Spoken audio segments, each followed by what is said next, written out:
Hi, folks. Welcome to you wherever you are listening from. My name is Kalu. Welcome to another X Spaces with me.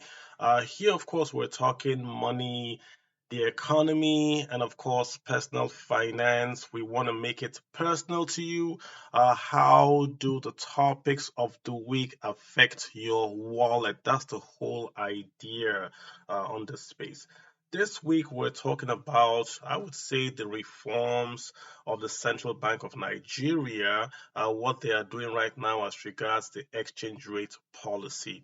If you are unaware, last week, the Central Bank of Nigeria removed uh, the restriction on 43 items from accessing the foreign exchange market in Nigeria. So let me give you some background, right? I believe it was in June 2015, the Central Bank of Nigeria brought a list that had 41 items, was later increased to 45 items. And the idea was that these items, you could not go to a bank in Nigeria to request for foreign exchange to import those goods. And those goods range from rice to tomatoes to meat to iron rods, just a bevy of products.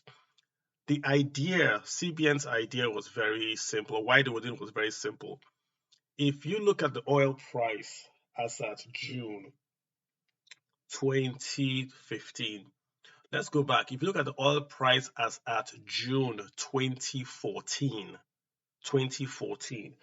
oil prices were in excess of $100 a barrel, Brent crude, $100 a barrel.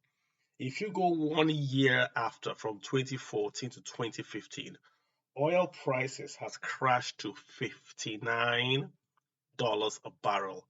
So in essence, if you had planned a budget in 2014 for 2015, your budget just got shredded to bits, right? Because your income, where you thought you're going to get your forex from, had gone down by 50%, more or less. That's actually what happened.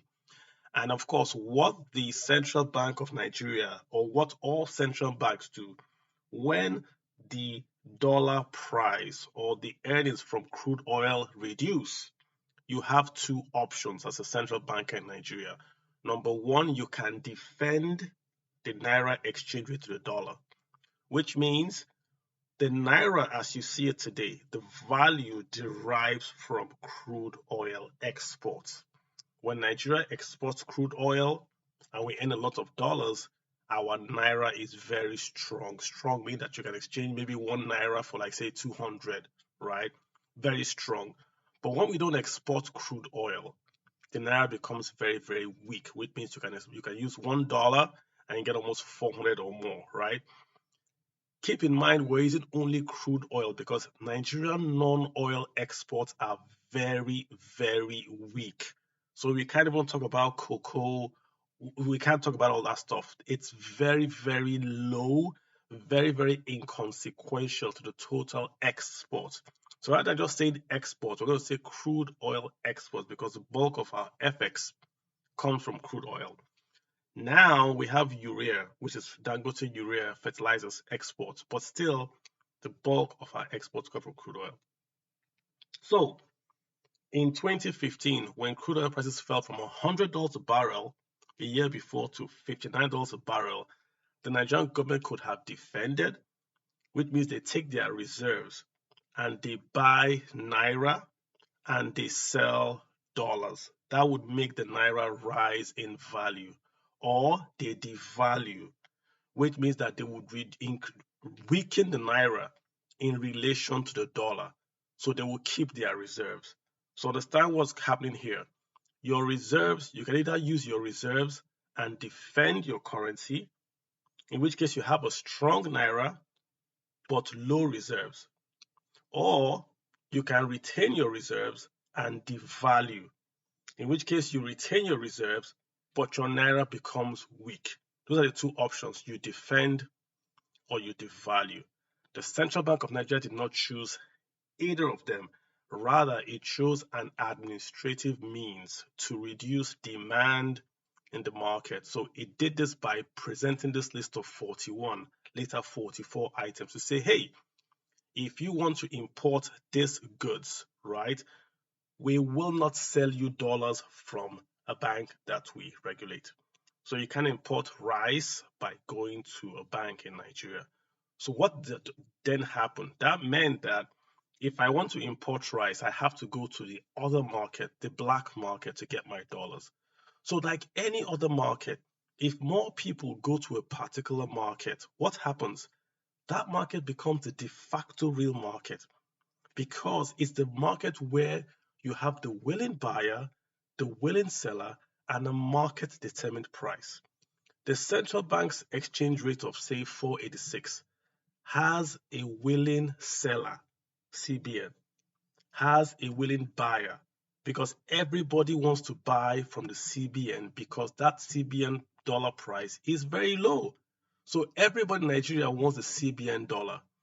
But when it's time to sell, the CBN becomes the first buyer, but nobody wants to sell to the CBN because the rate is too low. You see how the CBN shot itself in the foot? When you make the naira very strong, the importers run to you because they can get cheap dollars to import.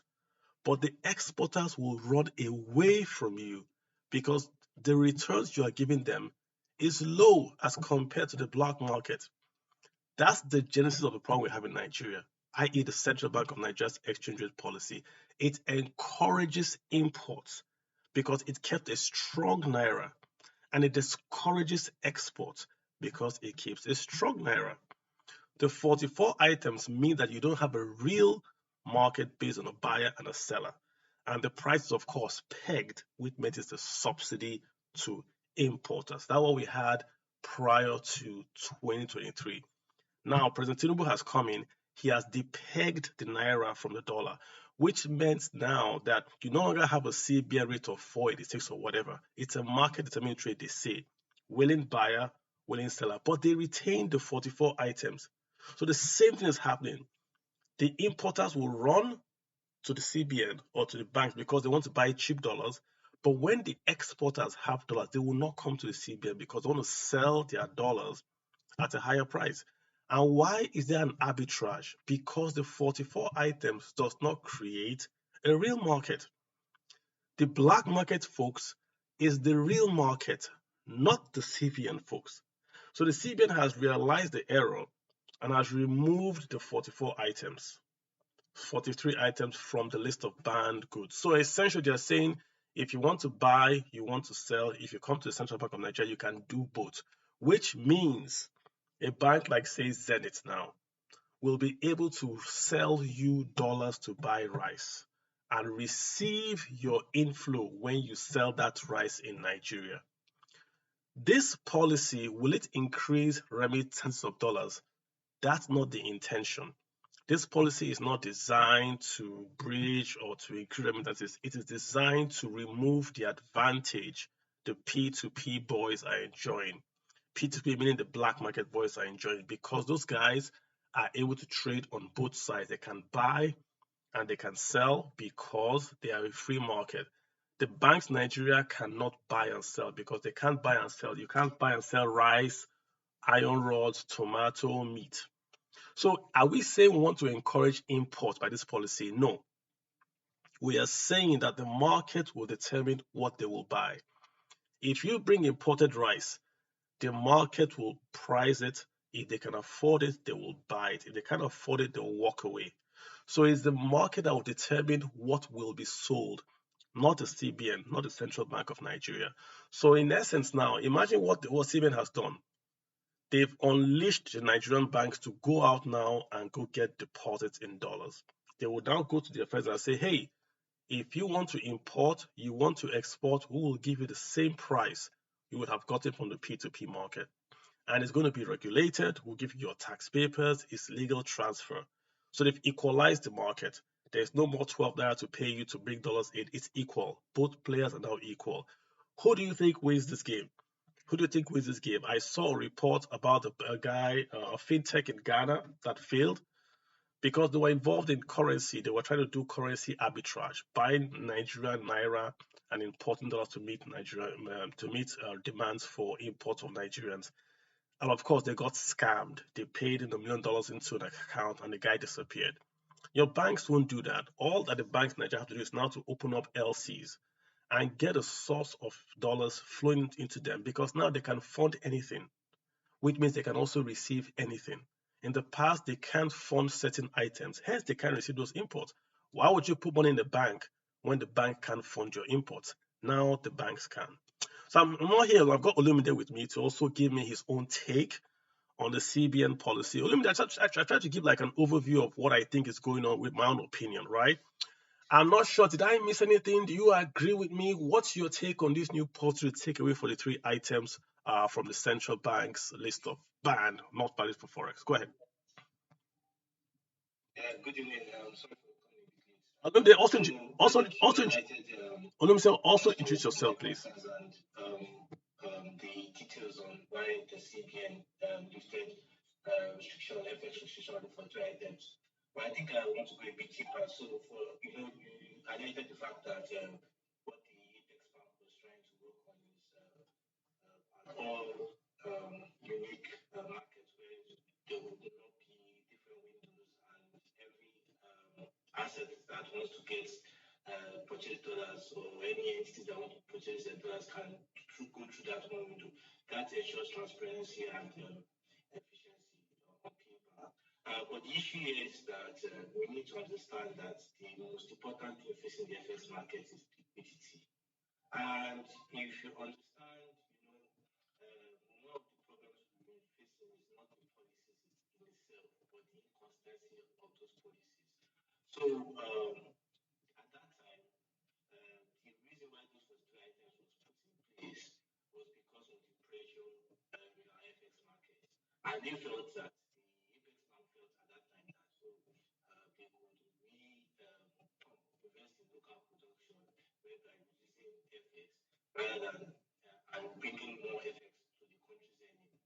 But it hasn't worked, and we had many reasons why it didn't work. But we need to also look at the fact that it's going to get worse, and it's already showing why it will get worse. So first of all, if you look at Friday, for example, on the FMGQ, volumes were about $50 million in the FX market. The Naira didn't blink. Speculators are still moving the P2P market. So there are three issues we are facing. First of all, we have not eroded the advantage in the P2P and black market. A few hours ago, I had friends that moved between $30,000 to $50,000 in the P2P market smoothly. Why? Because they didn't have to drop their tax receipts. They didn't have many bureaucratic processes. While you could say yes, they were prone to scams, but the sophistication of many of these P2P traders has really suppressed those concerns. So it's very difficult accessing the official channel. Then we've not cleared the FX backlogs. So speculators are doubting that where that money comes from. We've seen what happened in Israel, where within a matter of hours, the Bank of Israel brought in $30 billion to defend the shekel. And you could see that at some point it stabilized. That was the efficiency of having a substantial amount of FX. So if you look at Nigeria's imports in 2022, CBN did that. We brought in $18.37 billion.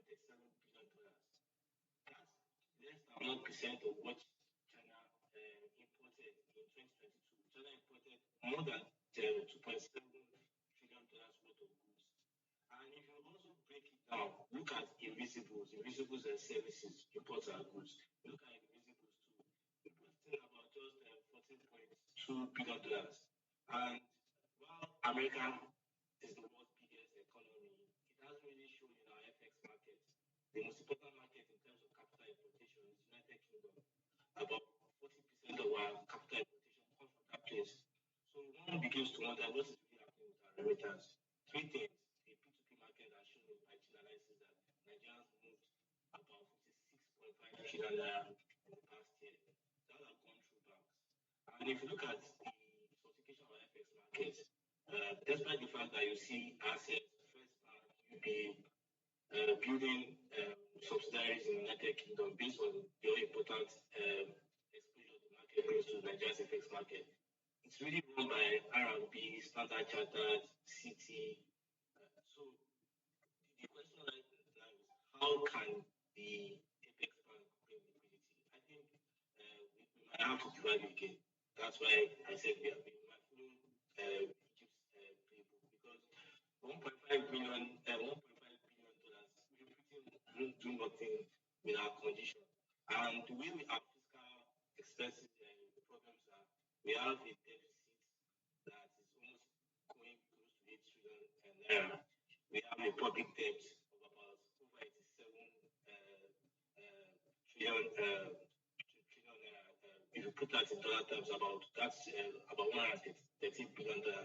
Though the IMF said that such debt exposure is manageable, but it means that we can't really spend our way. So the question is, why are we having a political elite that refuse to understand that the FX market is suffering from anemic issues of the economy? We are not producing as a country. We are not even consuming.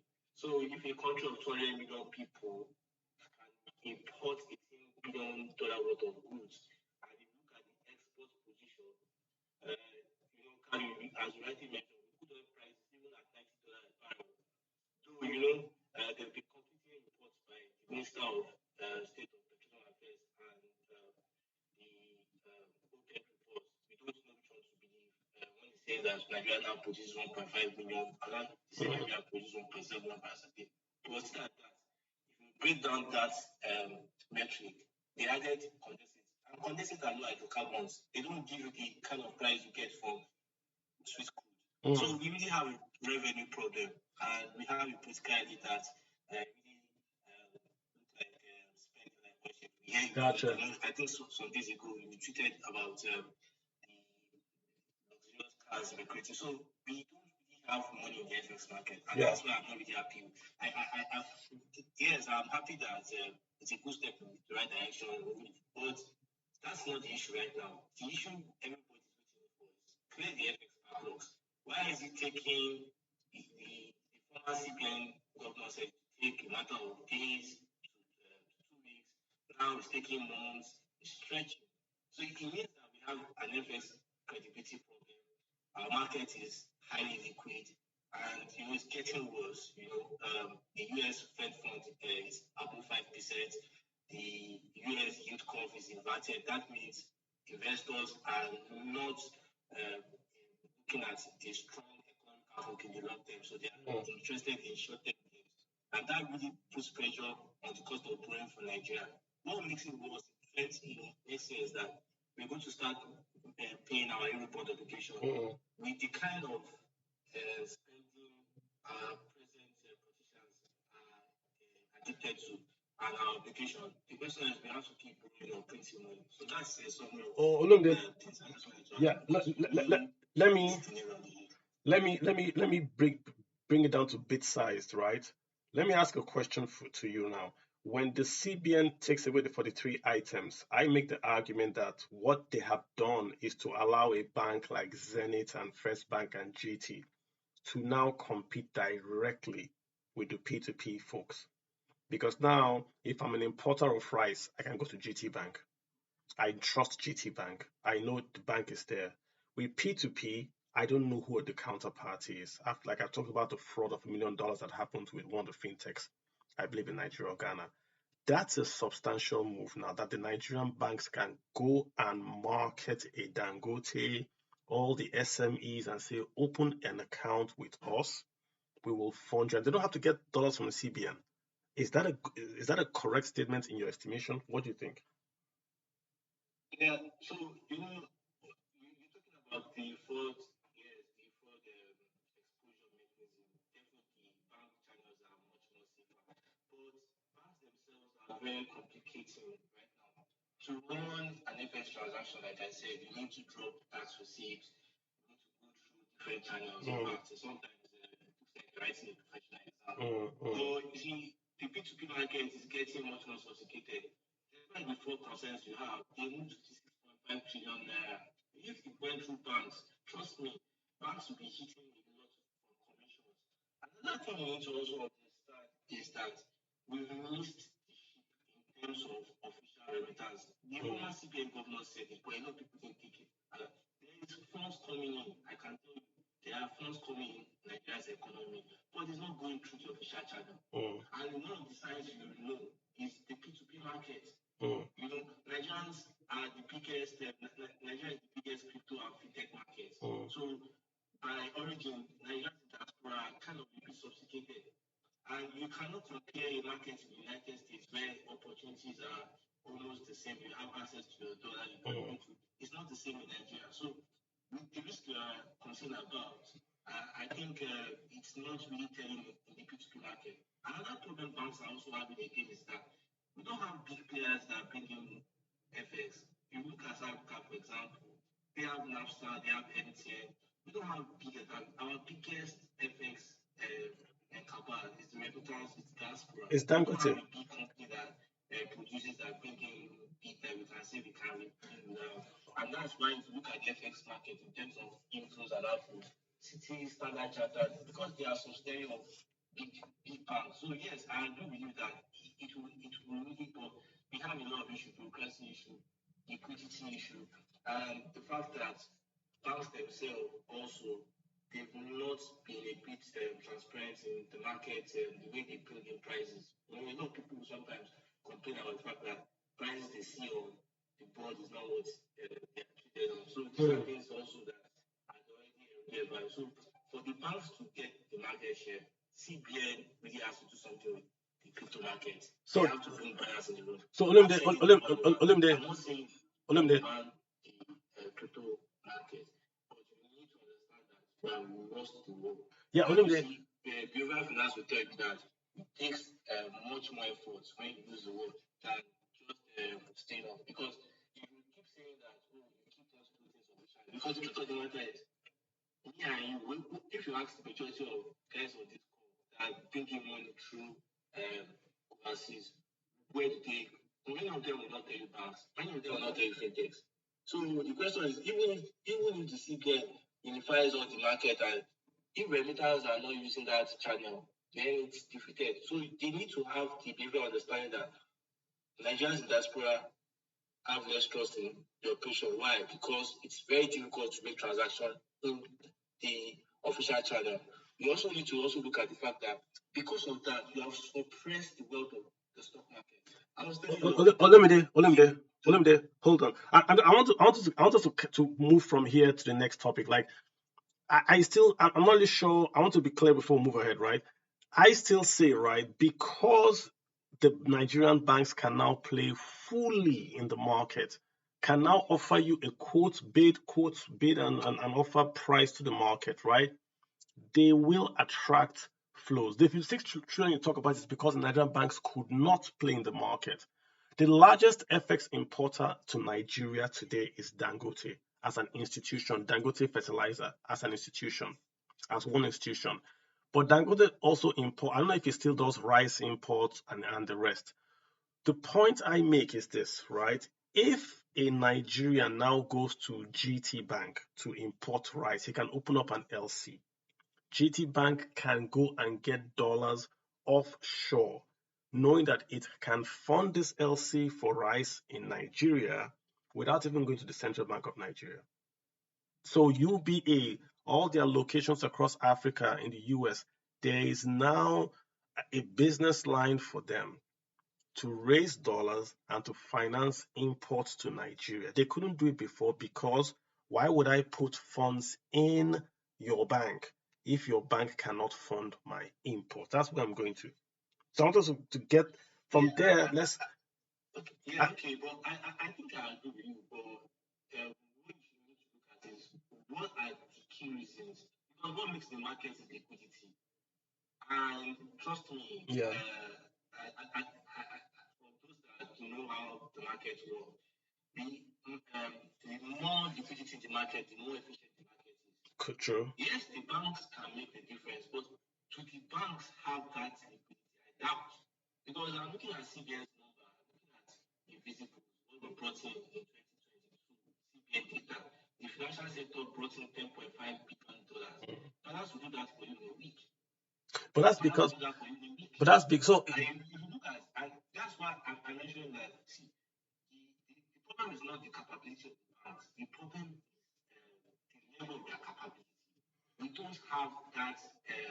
So, like, if it was before the crypto part, when we said we fly, but right now they have a very strong rival.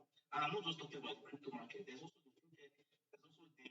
There's also apps that bring in innovative ways of bringing money in that the CBN are very captured. You know? So these are things that we also need to look at. And that was why I was very upset when the CBN banned from giving. It was too long. It was too long. I've not seen any country, even the Chinese, that they had a way to circle it around. Because what you now did was that you created a Chinese wall between those that could make the difference and institutional investors. Institutional investors are not making money like we have seen before because FPIs and FDIs are not coming in. yeah, but How Olumide, would you say to this point, Olumide, to this point, right? An FDI or a guy who wants to do FPI to buy Nigerian bonds will not use crypto, will not use fintech. A guy, State Street guy that wants to do 100 million to buy Nigerian bond isn't going to go through Binance. The guys in Binance, right, are the guys that were in Nigerian banks and were kicked out and then ran to Binance. So these guys, I mean, remittance, when Remittance Nigeria started, if you look at the poll, 2004, 2005, that's when remittances started to take off in Nigeria. 04, 05, it took off in Nigeria and it stayed up till now because it became easier to send money from the US, UK to Nigeria. It's just the channel. I don't think it's Binance. It's just the channel. Whatever channel is easier and less. yeah, but what you're saying, to just retrace your Uh-huh. statement, if the channel has been working, if you look at NBS data, Uh-huh. NDI and FPI this year Crashed. have been dropping. Yeah. Why has it been dropping? Why has it been The dropping? macroeconomic Most picture, of the the market. macroeconomic picture is bad. That's why it's dropping. And where I'm going to is this, right? In the end, if there are less circulars, if there is less oversight, because every week there's a new circular on Forex, you can't do this, you can't do that. The other week, Olam is under investigation for supposedly bringing in dollars and using the dollars how it wants. I read again a report last week where is it a bank or a bureau de charge brought in their own dollars. They flew in dollars into Nigeria and were sent these dollars at their own price, and CBN queried them. So if CBN takes its eye off all this and simply says, willing buyer, willing seller, willing sell, whatever in the market, sell your dollars, I think the dollar price comes down. Bulk of the dollar increase in price is because of the perception that the dollar is going to keep on going higher and higher every week. If that perception persists, then the guys that buy and import are always going to do replacement pricing at a higher price, anticipating that dollar will go up. But if there's less noise about this dollar, if CBN stays off the P2P, allows you, if I have $1 million to sell, I bring it into Nigeria, I sell at my own price, I move on. What's CBN's business with this? Let CBN focus on NNPC. The thing starts to drop. This is all psychology. I don't think the real exchange for Nigerian naira to a dollar is 1,004. Why is it 1,004? What are we selling? If we import something at 1,004, who is buying it? But it's because if you buy at 1,001, it goes to 1,002, goes to 1,003, goes to 1,004. So it's now a means of me arbitrage to invest. I buy dollar, I sell dollar. I'm not really importing or exporting. Yeah, I used to share that sentiment too, but I think I'm a bit pessimistic about that because, Gotcha. first of all, if you look at the elephant in the room, NNPC, Hmm. it has a lot of issues. It's only on traders about $3 billion. We're not even payment about that. And the fact What that happened to that 3 NNPC will billion? get additional liquidity raise concerns. Another problem we need to understand is that speculators are becoming very sophisticated because we also need to look at the fact that we don't really know the true value of Nigeria's FX assets with the FX bank. And like I said, the markets cannot be deceived. Time will always reveal the true state of whatever things is happening. So first of all, the fact that we've not been able to clear our FX backlogs for many months. suggests that we don't really have money. Where do you think? Only let me Our imports also is at anemic levels. I mentioned it there. You see, I understand the fact that we say on paper these things will really work. I share the fact that the season value of the naira should not be at 1,000 naira. But the reality is that the CBN has been unable to meet its forward obligation. That is unheard of. If your central bank cannot meet forward obligation, that's crazy, man. then That's crazy. entity, That's crazy. financial credibility are you giving investors? Where can they get that 6 billion? Let's call it 7 billion, nice and round. Where can they get that 7 billion from? To be honest with you, I would say they have to. It's very hard right now because. Why don't they? Let me ask you a question. If CBN brought out a paper, right, a paper for 7 billion broken into $10 bills and all that kind of stuff, and they said it's a diaspora bond, impact bond, they're going to sell it to Americans or whatever to a diaspora, it's going to pay 6%, 6%, 10 years or whatever. Don't you think? I mean, start from there, doing a $100 chunk. Start from there. Maybe give it some. I don't think so. You don't think people will buy? So because if you look at the bond market, for example, the safest bond market is United States, and the sellers will be saying the bond market is why treasury yields are going up. And I spoke earlier, the yield curve is going inverted. So investors are picking short-term debt. And as debt is not safe. Yeah, but let's be honest. What I'm looking for is to say. Well, it still can be backed by oil. This oil output is not credible. So I understand your concern, but the truth of the matter is where we can get that money is selling key assets. We have to sell assets. No country right now is going to dip their hands in their pocket to be for Christmas. And that's why my concerns was that I don't know the magic the finance minister is going to do right now because the optics are showing that it's only countries that have strong economic alliance. And that was my problem with the former administration. We had the opportunity to tap into key alliance with powerful countries. So in times of problem, you have somebody to pay out. You don't just go to somebody. It's just like a personal relationship card. If I don't have a relationship with you, I can't just come and meet you for a bid out. Even if you have the funds, you just throw me out.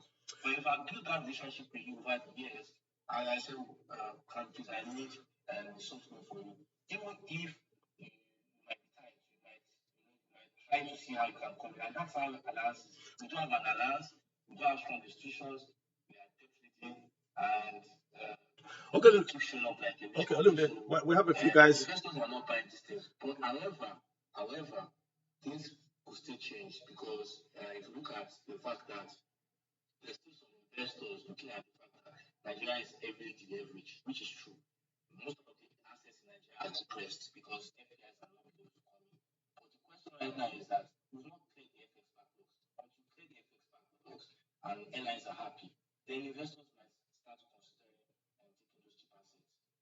Okay, let me just. Well, lots of guys want to speak, so I'm going to add some guys to speak now. But the point I'm making is this, right? When we send in remittances, we're sending 25 billion, but that's welfare remittances, $25 billion annually. But that's welfare, i.e., Papa Emeka wants to send money to my Emeka in America. So Houston to Aba, we send $100 welfare. I am saying, can there be a mechanism where the CBN works with with American banks in, say, in America, in Europe, in China, to say, if you want to send money back home to Nigeria, put it into this bank account, and we will give Naira no cost, absolutely no cost, to your Nigerian, whatever person in Nigeria. No cost. You put $100, we will give them exactly the difference at market rate, no cost to them in Lagos. They pick it up. So we are sweeping these dollars from foreign capitals to then pay off that 6.8 because the money is already flowing. There's already 25 billion. When I travel, say, oh, give it to my mom, I put money in my pocket. Give it to my dad, I put money in my pocket. That's $1,000 right there. But if those guys could go to the fintech app and put the same money there, and CBN can go to those fintech app and say, give us these dollars, we will give you Naira locally at the same price. There's something there that can happen. It's 6.8 billion, but the remittances flow is 25 billion. Welfare. It's not FDI, it's not FPI, it's welfare. There's a middle road there that we can meet. That's where I'm going to with that suggestion. But let's run the room. Let's run the room. There are a few guys I want to speak. I've got Abidakilch at Udu. Yeah, go for it, sir. Yes, Go thank ahead. you. Thank Yeah. you, Carl. Hey, what's up, man? Thank you. Yeah, it's pronounced I did a kid. All right. Yeah, so as far as forex and just ease of people being able to send money across, I think there's a huge market as well of Nigerians who have naira that need dollars. Mm-hmm. Just a bunch, a chunk of them actually.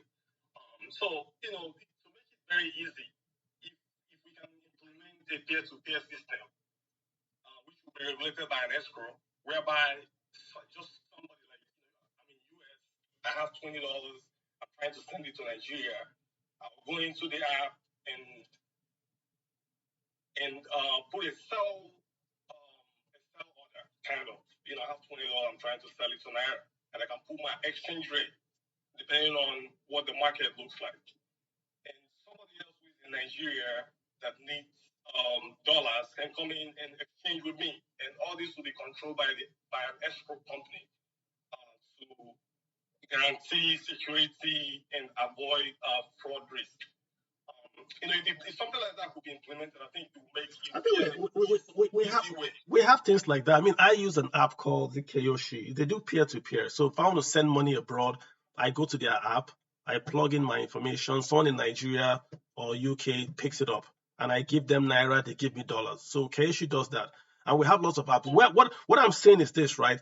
Kiyoshi can sign something with the CBN to say all that dollar they are collecting from me they will sell it to the CBN because the money is going to flow either ways. Like Olumide has said, the money is going through P2P today. So the money is going to flow. 56 trillion is not beans. The money is going to flow. But can the CBN plug itself in and say, okay, let's buy these dollars from you? We have the naira. We will give you the naira, and then we'll take it from you. That's basically what I'm trying to say. Yeah. But peer to peer already exists. Whatever way you want to do it. The point I was trying to make is, just due to inflation and naira keeps losing value. Mhm. This is just like a general advice I would give anybody that lives in Nigeria. You should also try to look at investing in more stable economy because most of the issue that we have in there with Nigeria is because of policy and corruption as far as our government. There are very easy assets that you can buy with as low as $100. Are very stable in other countries. Doing research and putting your money in an economy that is stronger is definitely a benefit because if you have invested like $5,000 probably like 3 years ago in such an investment, when you're bringing it back to Nigeria, you now enjoy whatever high exchange rate that that dollar have with naira.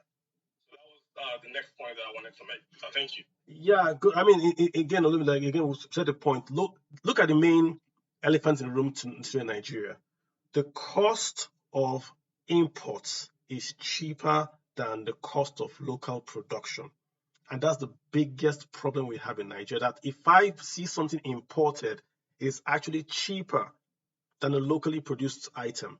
As long as that continues to stay, then the economy really can't improve. Imports cannot be cheaper than locally made products. It just can't happen. I've got my next guy, Malam Mohammed.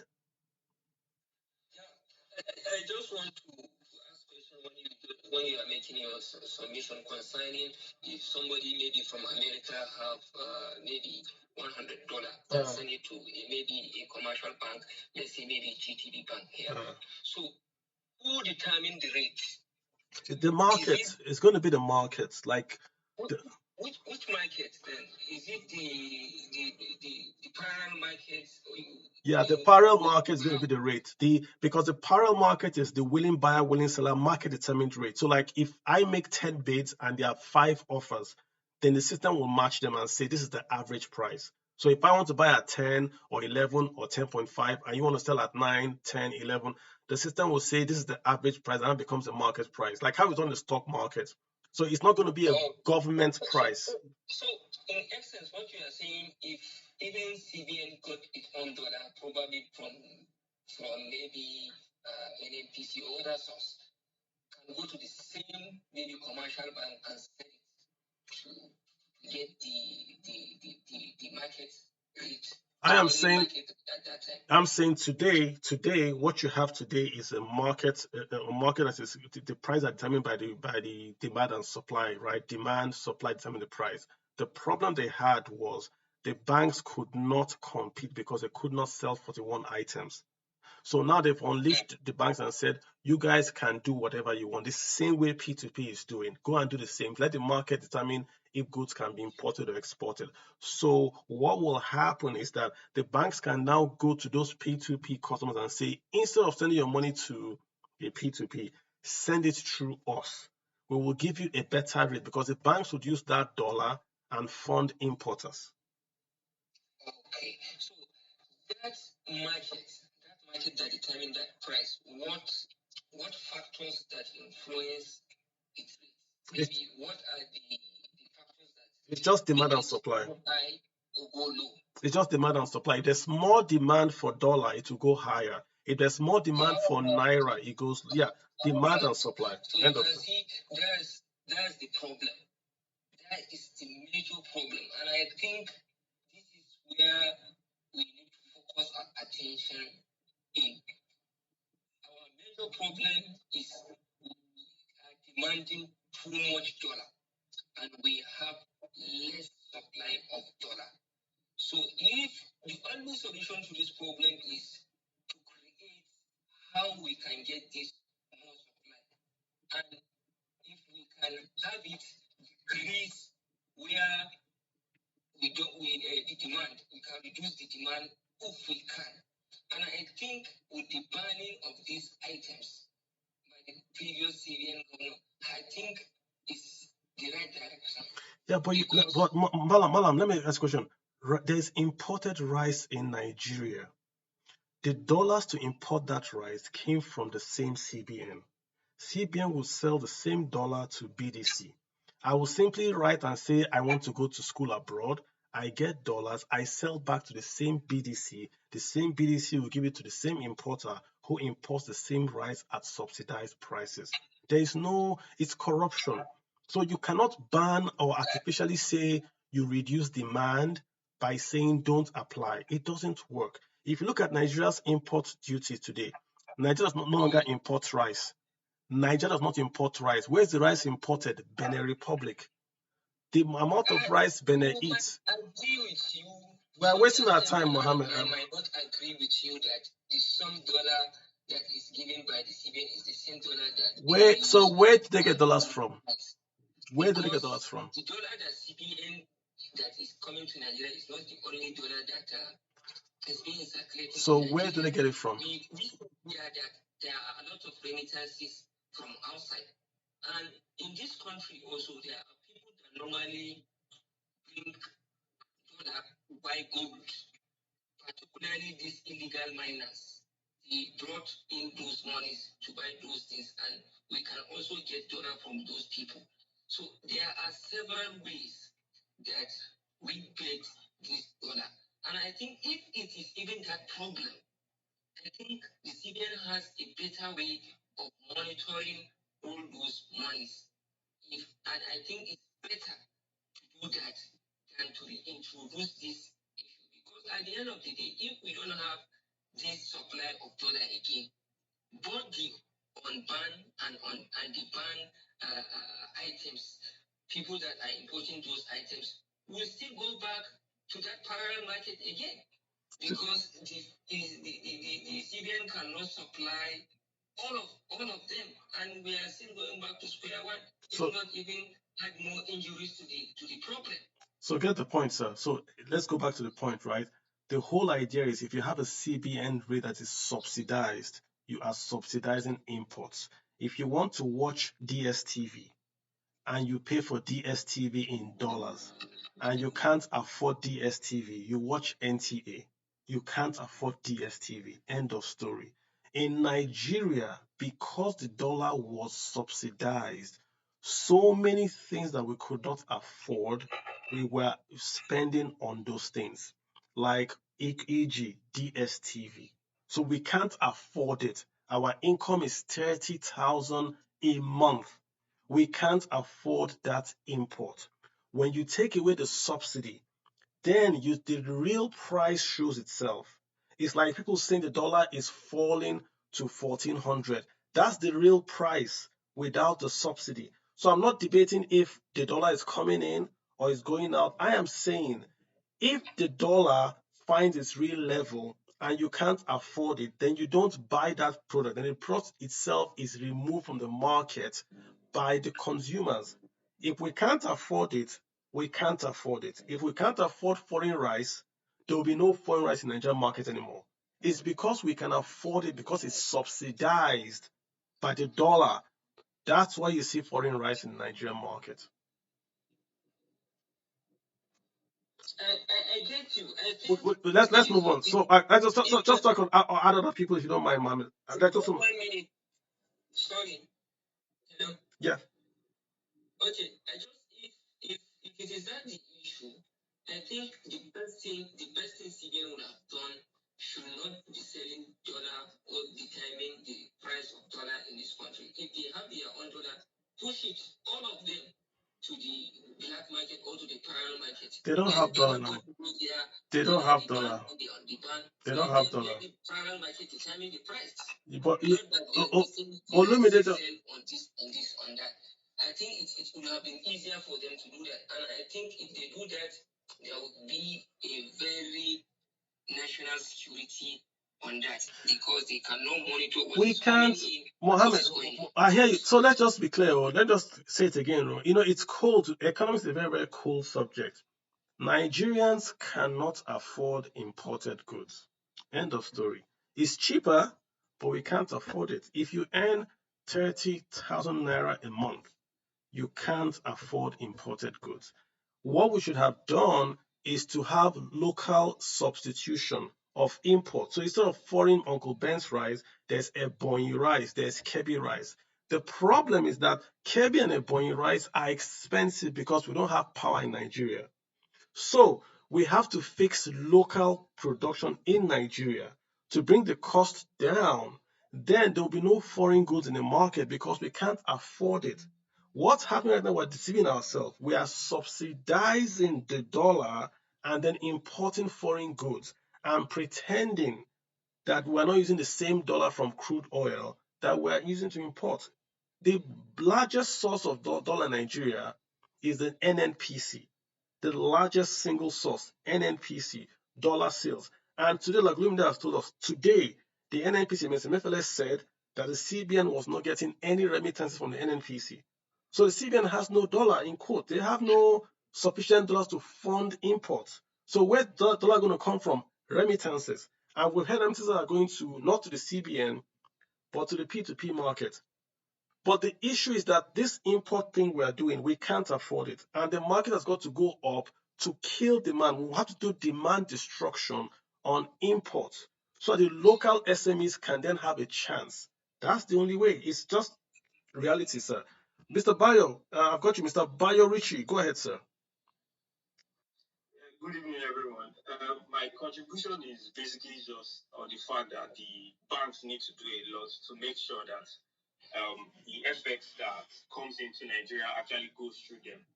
Because the difficulty in opening a domiciliary account in Nigeria is one of the issues that will continue to be a major barrier I agree. for Nigerians. So, because, for example, now, I've been in the process, I will share two personal experiences. I've been in the process of opening a domiciliary account, 2 weeks and counting. That account has not been opened. I was verified on Binance in less than 24 hours, and my FX can come in through them. That's what Olumide is saying. That's Olumide's point that it's a bit too cumbersome. And I think that the second part of this, I totally agree with you, sir. Totally agree with you, Bayo. And that's the second point, that the CBN has to allow the banks lot of leeway. You can't compete if you are opening from passport picture. That's just, I think you're right, yeah. They told me to look for two references. I had only one. Yeah. And I was asking all my friends that do you two have references. someone who has a corporate account? Do you have someone who has a current account that can sign for me? I asked a lot of people. I did not get the second person until after a week plus. Till now, that account has not still been opened. And again, another personal experience I want to share is I have a family member who a family member who worked in the US and he has reached the retirement age. So he said he wants to come and settle in Nigeria. Then he transferred all his USD savings to Nigeria by one of our Nigerian banks. They said the funds was too much. Now he's facing them with lawsuits. Wow. So what incentive do I have to send money back home when my account can be frozen, or the fact that I can't even open one? Yeah, these are all the admin issues that we're talking about. It's got to be easier. All this secular today. I talked about Olam. They are taking down Olam for bringing money in and out of Nigeria. The other BDC was also being taken down for bringing in dollars and selling. There are a lot of regulations. Allow the market to breed. Allow the FX market to breed. Allow people to do what they want to do. If it's not illegal, it's not terrorism. Allow people to do what you want dollars to come in. So all these two references. If Binance can do it, why can't the banks in Nigeria? I think that's my take. Olumide, did you have a point? Oh my God, someone's buy. I'm going to put your. No, I think I agree with what you said in all totality. But just to add up, the truth is that our banks also are regulated and the institution is aware of illicit funds. So we can't get that kind of laxity based on the fact that we want FX to come in. Yes, I get that. But one of the key issues is that the CBN should encourage official remittance. How can they encourage official remittance? Rather than doing this spending trial abroad, they need to really do programs that will encourage Nigerians to invest back home. That's one of the things you could do. They have to look at strategies around that and not the investment government. That's one strategy. Another strategy, like you said, is that a lot of people are concerned about what's going to happen with domiciliary accounts, the funds like that, because at some point now it looks like the Apex Bank might take unorthodox decision, though it looks unlikely because where will they get the FX?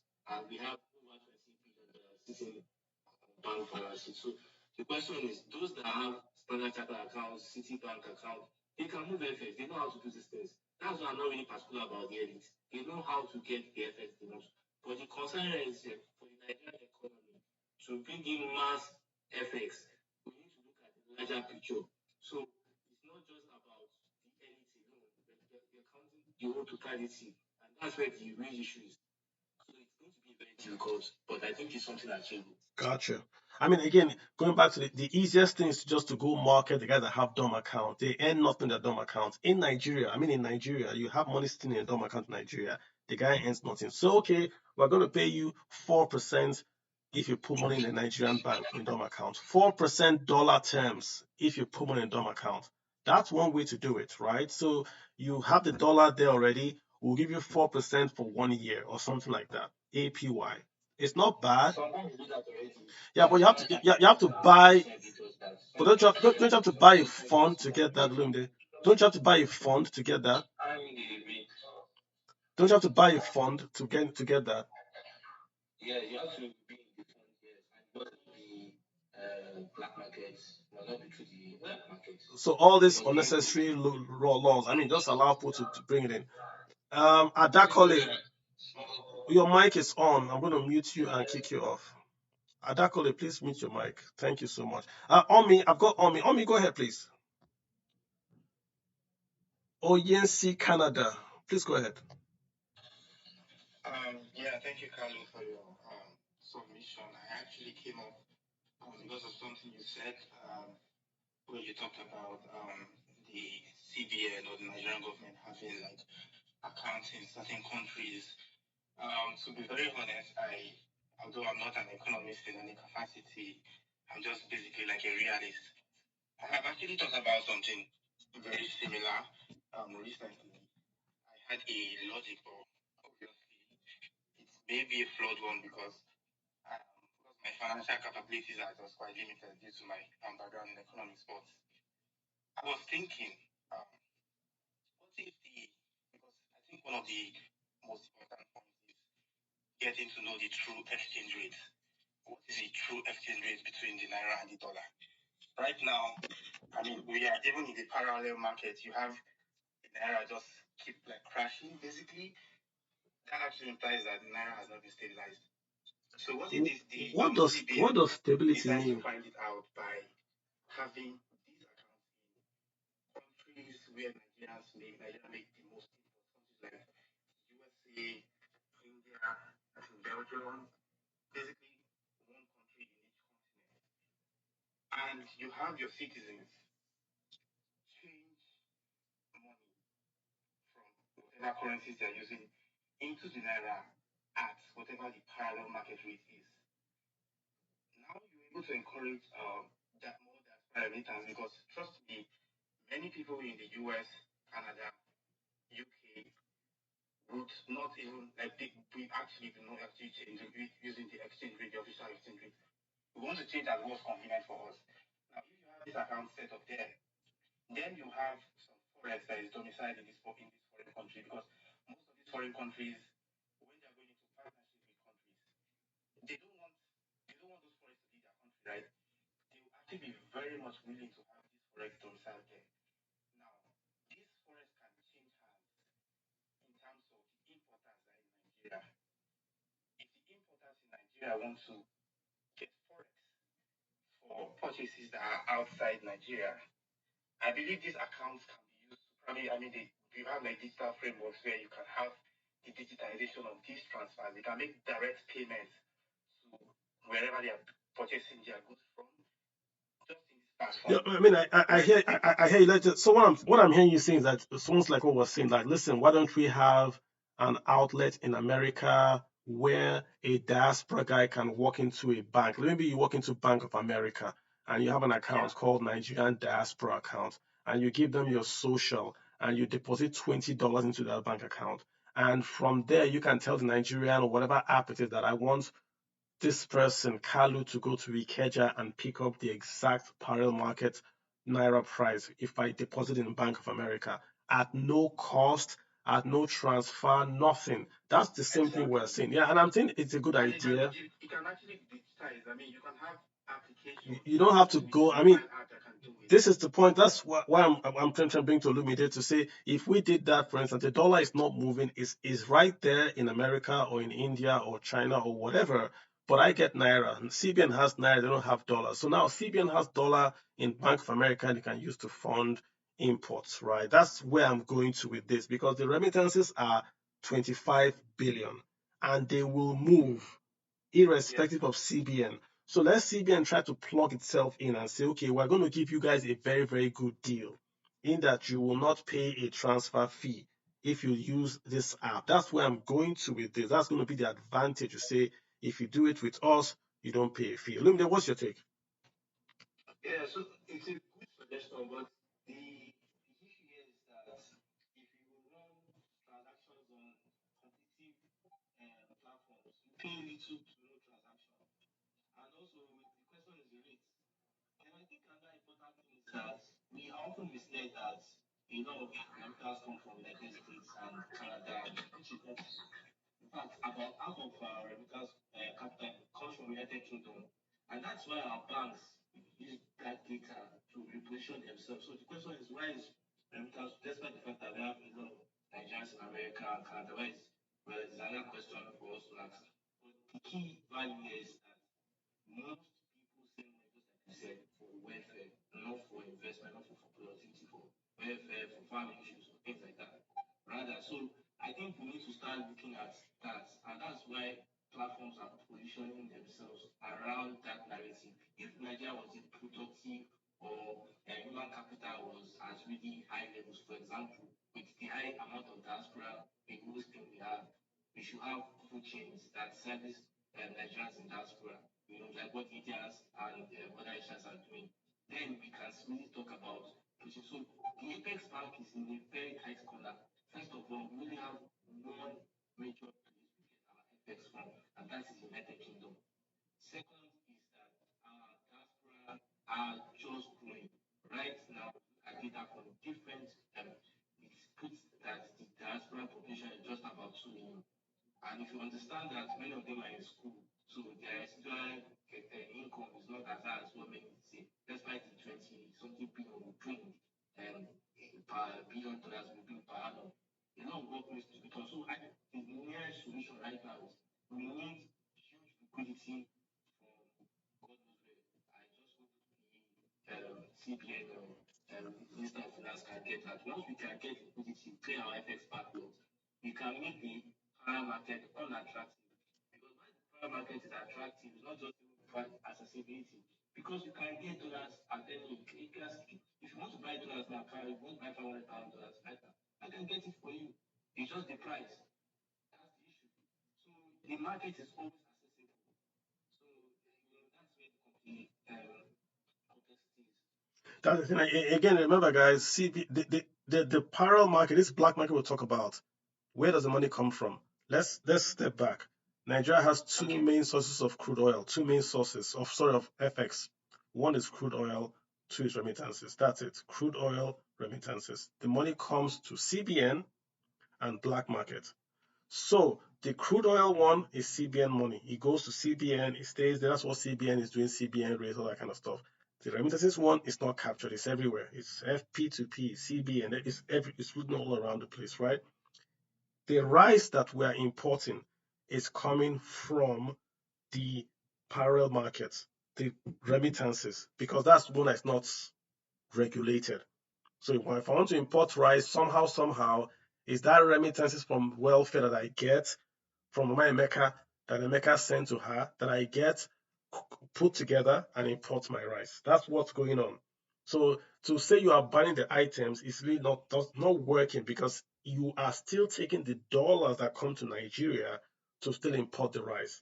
To ban rice has got to be, should we say, import substitution, where the market kills imports on its own, because Uncle Ben's is too expensive. I don't see anyone eating Uncle Ben's. I don't see anyone. I see them eating Indian rice, Thai rice. Why don't they eat Uncle Ben's? Because it's expensive, it's dollar. But Thai and the rest are a bit cheaper.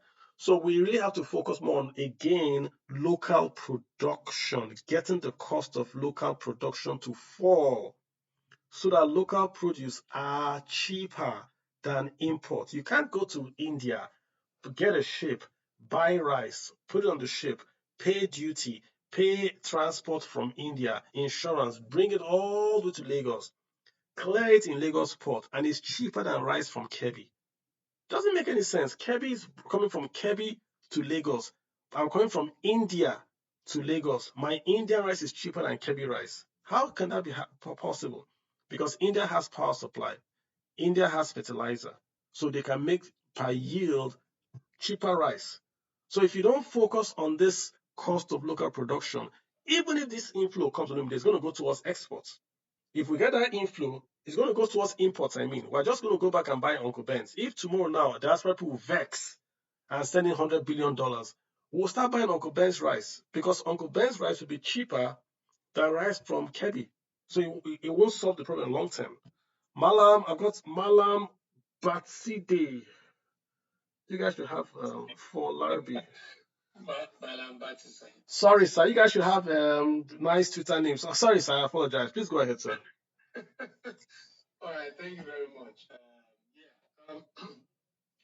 So the 43 items, in my own opinion, I don't think it's going to go very far. If anything, it's just going to be, this information effect.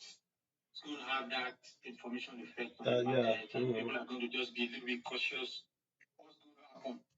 Now these people can go. Will they stop buying from us? And they're going to wait maybe about 2-3 weeks and see what happens. And then we'll go back to where we're coming from. Because the reason is not far-fetched. There's a spread that is very juicy between rate 1 and rate 2. We all know this thing. So a lot of people, if you're a politician, you're connected, you get low and you sell high without having to worry about so many things. You don't have to put in any machinery or anything. It's just a couple of phone calls, and you've made a very, very good margin.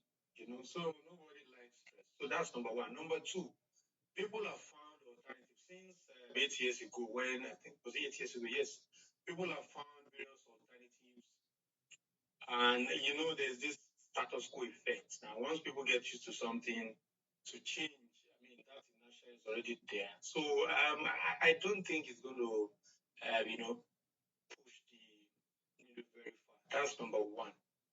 Number two is that I'm just always curious And NNPC, that is a major problem, is not really brought to the center as all of us should be worried about. Because the two biggest items when it comes to demand and supply, this is the entity that is responsible. Our supply today is seriously challenged, not because we don't have capacity, but because of corruption and inefficiency. Today we get about, 500,000 barrels of equity crude. I mean, for those who understand the industry, there are different arrangements. But so in terms of equity crude that comes to NPC, 500,000 barrels. That's apart from the royalty oil, the tax oil, and the PPT that all the, all the operators pay. So that gives you at $80 now, that gives around 1.2 billion every month. Is that what we're supposed to be earning? My answer is no. We can do so much more than this. But because of crude theft, right? A lot of people don't know that crude theft actually has two effects. One is the oil that is being stolen. And the second effect, which is probably even greater, is the fact that operators shut in. When your line is compromised, you shut in until you troubleshoot and you're able to get to the root of the matter. So the various shutting that we've had in so many places because, line A or B are compromised, it's also there.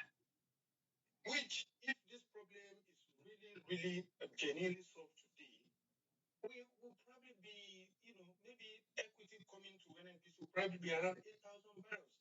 That's aside. I'm just really, I just really desire that everyone understands that yes, we can talk about all the administrative issues, we can innovate as much as we like, but if NNPC does not have enough supply, it's very simple.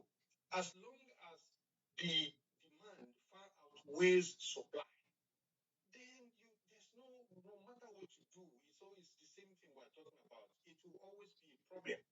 So, and we have a low hanging fruit. The NNPC is a low hanging fruit. That's supply. Let's round up. So when you look at demand, we've been talking about the refinery. A lot of people have opinions about whether when we import it's different. It's not going to be different from when we refine locally. I beg to differ. I think there's night and day difference between importing petroleum products and refining locally. People will discover that local refining is actually, it's going to solve about 70% of our FX problem. I mean, there's not enough time. No, hold on. But the NNPC guy said it's only 30 naira. The NNPC MD said it's 30 naira. There's actually a metric out. It said if you import, the refining cost is 30 naira of the price of crude. The main cost is the crude. Kalu, that's not. See, I mean, at times when I hear some people speak in NNPC, I just worry about what the problem. They think they are the only ones that have worked in these places. This is the NNPC MD. In this country, there's something. Anyway, there's no time. I could have talked more. But we used to have a domestic supply obligation, which is the crude that we're supposed to use to feed our local refineries. The idea of domestic supply is to ensure that. No, I want us to just focus. The point is that refining, because I've seen it also the metric in the Guardian newspaper. I've seen it everywhere. Lots of people have actually done this metric. If you take the price of local PMS, what makes it that price? There's the exchange rate, there's the cost of crude oil, there's the cost of refining, there's the cost of finance. The cost of crude is almost 51%. That's the cost of crude. So that's out of the way, right? The cost of financing demurrage is also there. But what this NPC guy is saying is that wherever you refine it, you are saving. But that saving is 30 naira. That's from Dangote. So Dangote is not going to buy, whether he buys in naira or dollar, is still at the international price, unless you subsidize the cost Dangote is going to buy. That's what he's saying. And that's the idea, Carlo. I'm not even talking about this. You see, that's a very, their own analysis. I don't know what they're looking at. But their own analysis is kind of just on the surface. Okay. It's much deeper than that. We cannot have a domestic supply and sell at international price. Why not? Why not? It's a subsidy. I've always said it's a subsidy. I've always said that the solution, part of our solution must be, first of all, we need to boost our local production so that we have at least 200,000 barrels to play with. Nigeria has oil, proven oil reserve that we can play with, and this can solve our problem. So the 30 naira is not the one. I'm looking at $70 per barrel, $75 per barrel, and that's going to be it for 5 years. Okay. Until I can put enough public good in place. I hear you, sir. The market. Let's assume let's assume Nigeria is doing 2.5 million barrels as 2.5 million. Let's assume the price is at 80. That is still insufficient for an economy of $500 billion. Still insufficient. The point is that Nigerian economy has moved on from crude oil. Crude oil today is less than 15% of our GDP. The only difference crude oil makes today is the export earnings. And it's only making a headway because the non-oil export earnings are so weak. If we focused on just maybe cassava or cocoa or even urea, Dangote just came yesterday. He's already the highest export in Nigeria. If we focused on 3 Dangotes doing urea, we start to catch up with crude oil. That's the point I'm making. If we depend on crude oil, we're in serious trouble. Once these green people in America starts, there will be no more crude oil. A short-term solution here. I hear you. Before we go to all those other things, I hear you. Good point. Let's save ourselves first. Okay. Then we can talk about all the other things. The crude oil is a security issue. That's what so you are completely correct. If we can't defend static pipelines, this is the word though, static pipelines. We know where the pipelines run. We know where they run to. And the entire armed force of Nigeria cannot defend those miles of pipelines. That tells you we're not serious. If the president of Nigeria cannot guarantee a pipeline running from Delta to Forcados cannot be breached, that's the whole might of Nigeria can defend static pipelines, then we should shut the country down and maybe sell it to China and move on. That's the point I'm making. You started off with saying it's corruption. You are correct. Oil is being stolen. Hence, we have 700,000 barrels shut in. And if we start to export crude oil, we get enough dollars to pay off this 6.8. It doesn't have to be today, but the market sees that we're paying off 6.8. Then the pressure on the naira will reduce. This 1.4 naira is because there is no oil being sold, and the subsidy on oil has come back. Madam, thanks a whole lot. I appreciate you calling. Let's get Sanusi, please. Is this no Samuel 404. Samuel, please go ahead. Samuel. Samuel isn't ready. Let's get Leslie. Leslie, you've got the floor. Leslie. Yes, good evening, everybody. Samuel, please go ahead, real quick. Okay, I want to really appreciate Carlo for some issue that he raised up at the early stage when he talked about the local production, because that is where our problem lies on. The local production is more expensive, and lifting ban in this 43 item, for me, I think it's just an emergency to reduce the pressure in the market. Maybe from all these African countries, because most of the things there are things you can get from the African market to reduce the pressure in the market. So not that this 43 item is going to solve our economic problem. But one other thing is that the CBN need to get some persons into the table. The policies that the CBNs are making, the major players of FS are not being involved. The major marketers are not being involved when these policies are being made. So it affects this seriously. And another angle I want to rush in is that, like the NFI compliance, because so many suggestions I've heard from here now, trying to create a person-to-person transaction or having an outlet in these countries where we have Nigeria's diaspora remittance. Another issue that we are facing in Nigeria that is affecting production is security. And from the NFIU angle, NFI compliance is that so much of these transactions we open way for what? Financing terrorism. That's another problem we have in Nigeria. Because the CBN is opening the market. Even when they floated the system, it has been found out from the NFI that most of our terrorism is being financed by dollar. Majority of the terrorism in Nigeria and Africa is being financed with dollar. And the NFI is fighting, combating, financing terrorism. But the CBN is not working with the NFIU. They are bringing policies that is allowing direct financing of terrorism into this country. Do you have like an example you could share, something to back up what you're saying? Yes, I'm an NFIU compliance officer, and there was a seminar we had, a workshop we had with Giaba, and there is no synergy between the NFIU that is fighting, financing, combating, and the policies that CBN is been making. Could you be more? Because if CBN opened the market for persons to persons, which is what they are even indirectly doing now, because that is what we are indirectly experiencing now. There is so much risk in financing terrorism, and that is another angle that is increasing. Just on his own angle is increasing. Yeah, so I completely agree, but is that collateral damage? Is that going to be like collateral damage to the? I mean, we increase access, but then some bad actors slip in. Don't we have like KYC to?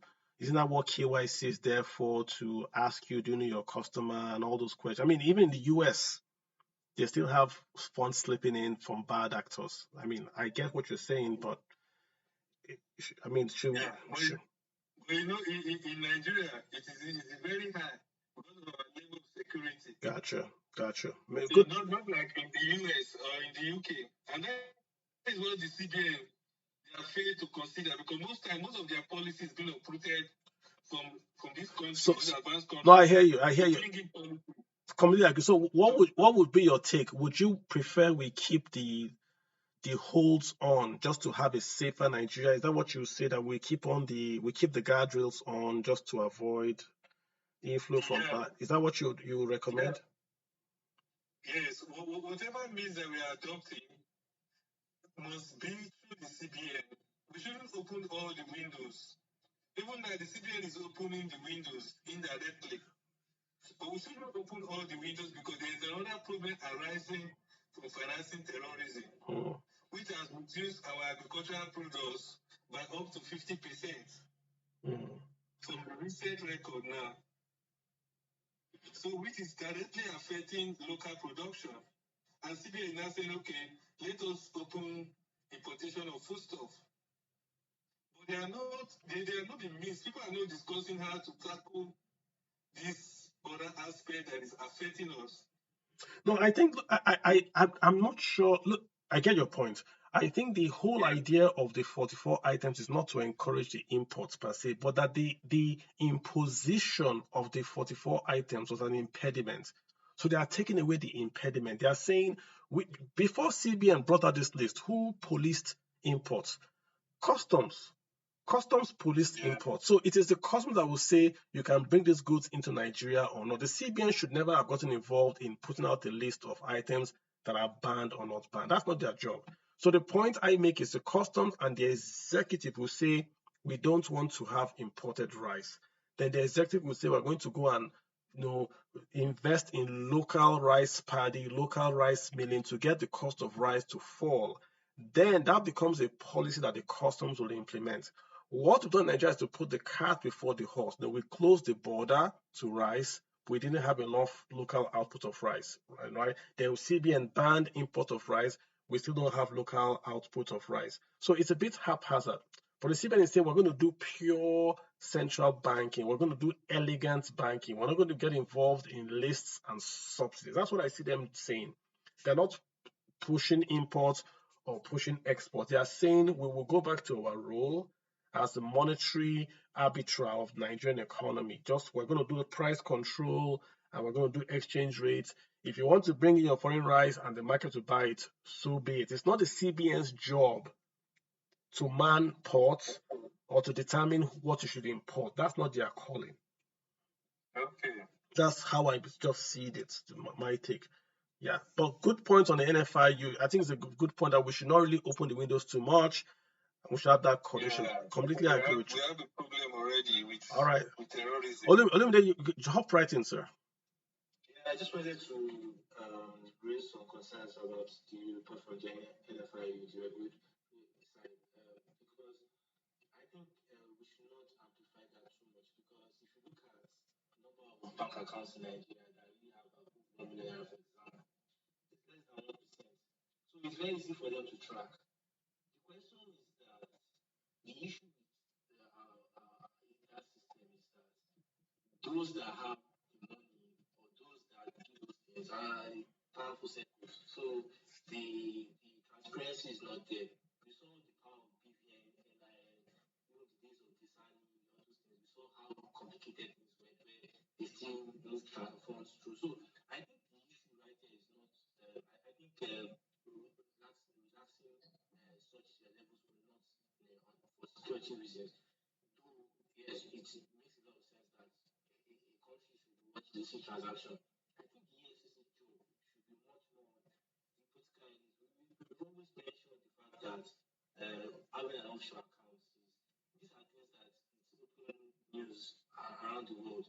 You cannot have leaked financial systems and expect prosperity in the economy. China is a $1 trillion economy. They still bans their citizens from moving beyond $50,000 at a go. This is a country that has billionaires and more than 58 billionaires. So the question is, why don't we have such? But because you see, things that favor the elite usually are not really passed. Those are kind of measures the NFI should look at. Right? Putting things that those that really have substantial amounts of cash. The average middle class, how can you put terrorism expense? You can't even buy a bionic. So I think we need to look much at the larger picture that relaxing the rules will ensure much more liquidity, bring in much flow, and regulators can really work with the NIM, BVN to capture any security threat. After all, these things are done on transactions. Yeah, good point. And again, it goes back to we've always had this issue of holding forex. I remember when Fela was jailed for having forex in his possession. So there's a line between regulation and liberalism where we want to ensure ease of business. We want business to get access to forex and all that. And I think put your rules out there. It doesn't have to be as maybe easy as Binance, because Binance are not regulated by the central bank.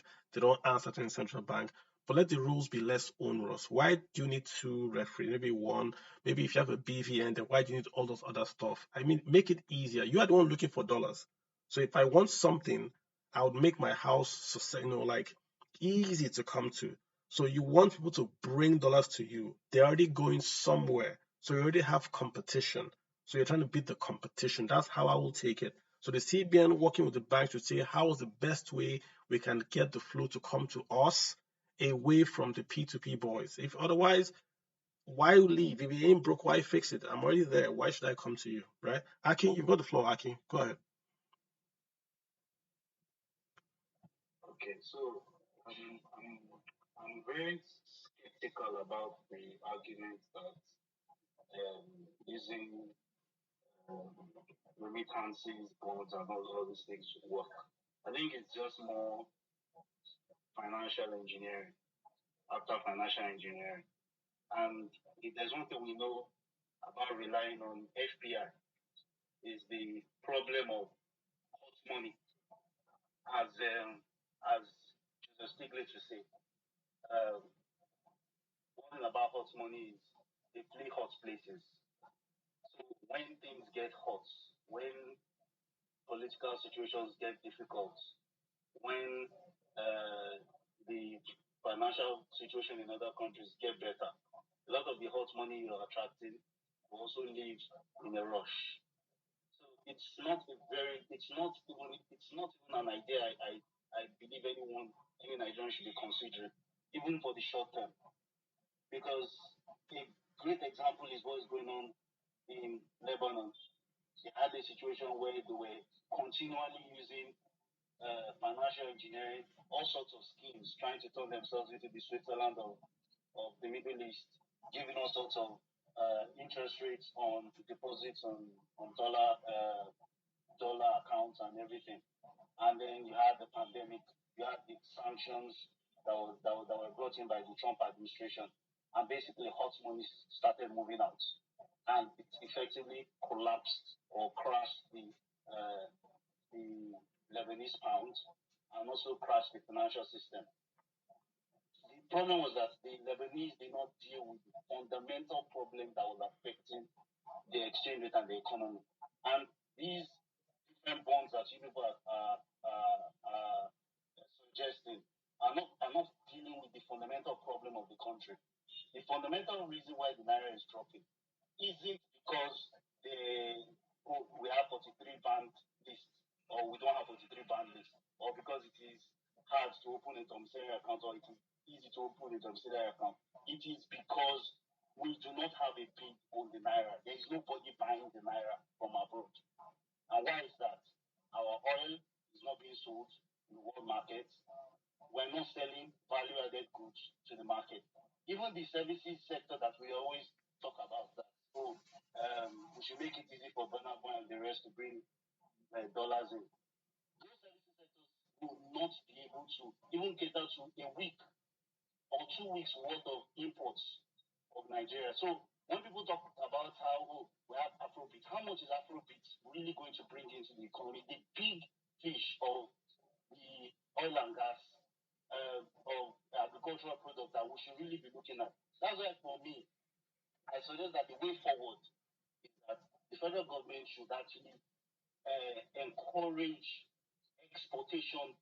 actively encourage the exportation of goods and services in the economy through subsidies. We need to subsidize people to export. We are subsidizing importation of oil before. We should subsidize the exportation of these things to the world market so that we're able to get dollars now. And on the issue of the oil, we need oil to flow. So this whole idea, and I know you will disagree with me, this idea of bombing tankers on the high sea is not going to work. The truth is, who are you going to run these things through?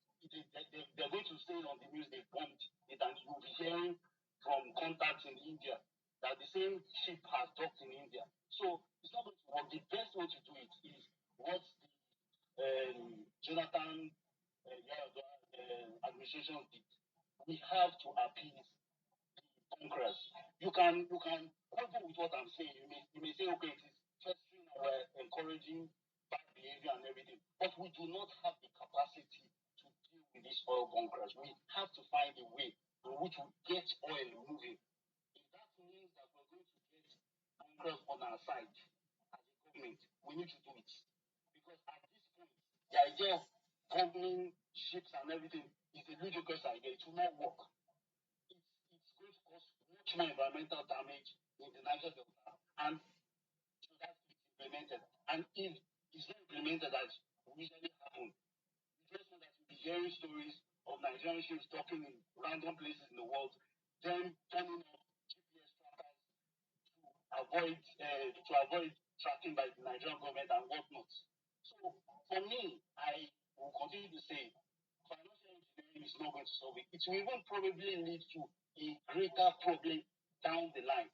Once hot money starts to move out of the country, when financial problems start happening in places like the UK and people cannot send billions into the country, what then happens?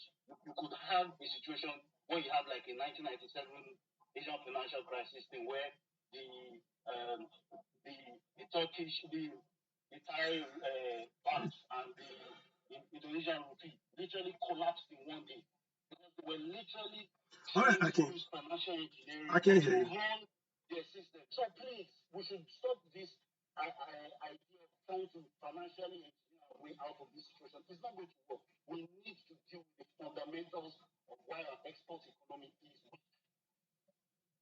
Okay, I hear you. And I mean, what's hit me is that the Nigerian exports are actually more than our imports right now.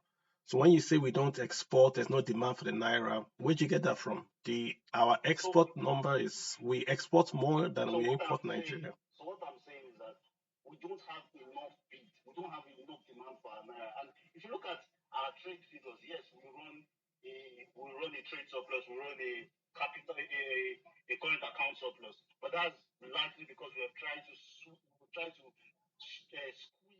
the import side of the ledger, which is effectively making us look like, okay, yes, we have a trade surplus, and we have a current account surplus.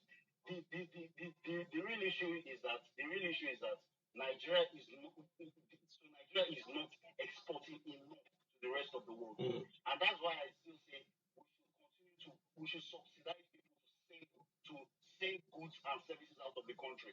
I know, yes, it may cause some form of dislocation in the local economy in the sense of there may be some. But there's nothing wrong with that. There's nothing wrong with that. There's nothing wrong with that. Akin, there's nothing wrong with that. There's nothing wrong with that. I'm for exports and incentivizing exports. Nothing wrong with that. There's nothing you've said that I'm disagreeing with. When we want to, if we want to really grow the economy, we have to export because that's how we get dollars into Nigeria. When we say Burna Boy, the export number, import in Nigeria about 1.5 to 2 billion a month.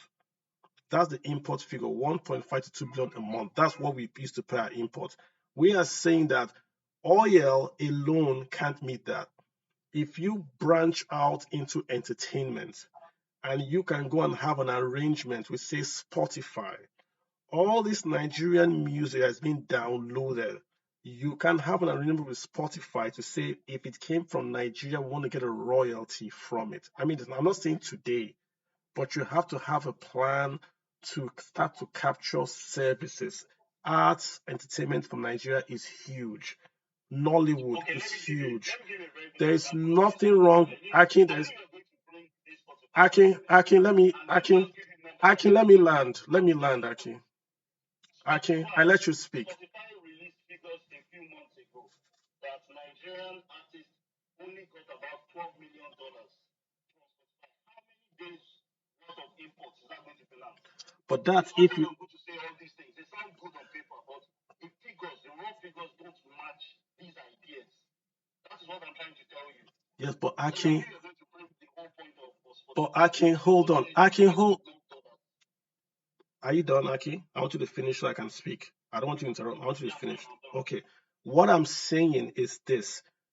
I'm not talking about the revenue share you get today from Spotify. That's not what I'm talking about. I'm talking about private equity, investing in the artists to say we own a certain share of these artists. If we have a studio, we have a Nollywood studio where you can film, create content. How much do you sell the content to Spotify? Not the royalties, but the ownership of the content itself. So that every download, you are getting a share of royalties. If I go to a studio and I get funds to do my film, then this PE owns a piece of my film. If that film is sold abroad, I get a constant stream from Netflix, from all these content providers. A share comes to me. It adds up. Even the 12 million you're talking about, it adds up. It's not going to replace crude oil, but the largest employer of labor in Nigeria outside the government is Nollywood. So you should look at that and say, how can we make more money from this? Go anywhere in the world, Nigerian movies, Nigerian content. I hear Rema in the US. How are we making any money from Rema in the US? I hear on my radio. No. And that's what I'm talking about. We've got to get innovative to say, how can we monetize this talent that is coming from Nigeria? You just can't shoot it down and say it's not going to work. You just said 12 million. Is that not money? Even if we get 1 million, that's from zero. So start from there and build it up. How much does India get from Bollywood? So let's copy them. Let's start from there. That's the point I'm making. Nollywood can't replace NNPC, but it's a start. All right, did you have any to say again, Aki?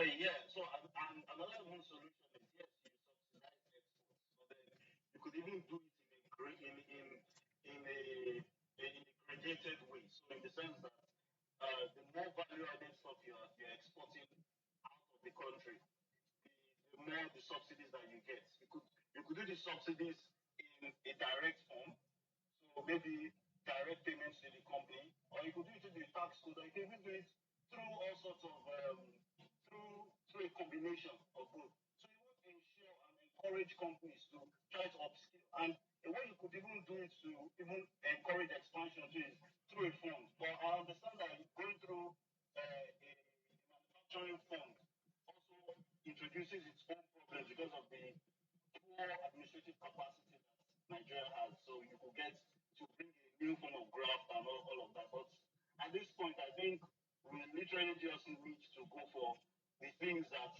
are out of the box and This is, generally but dealing with Akin, we say out of the box and you shoot it down, but we go out of the box and you shoot it down. And let me address finally the one about bombing.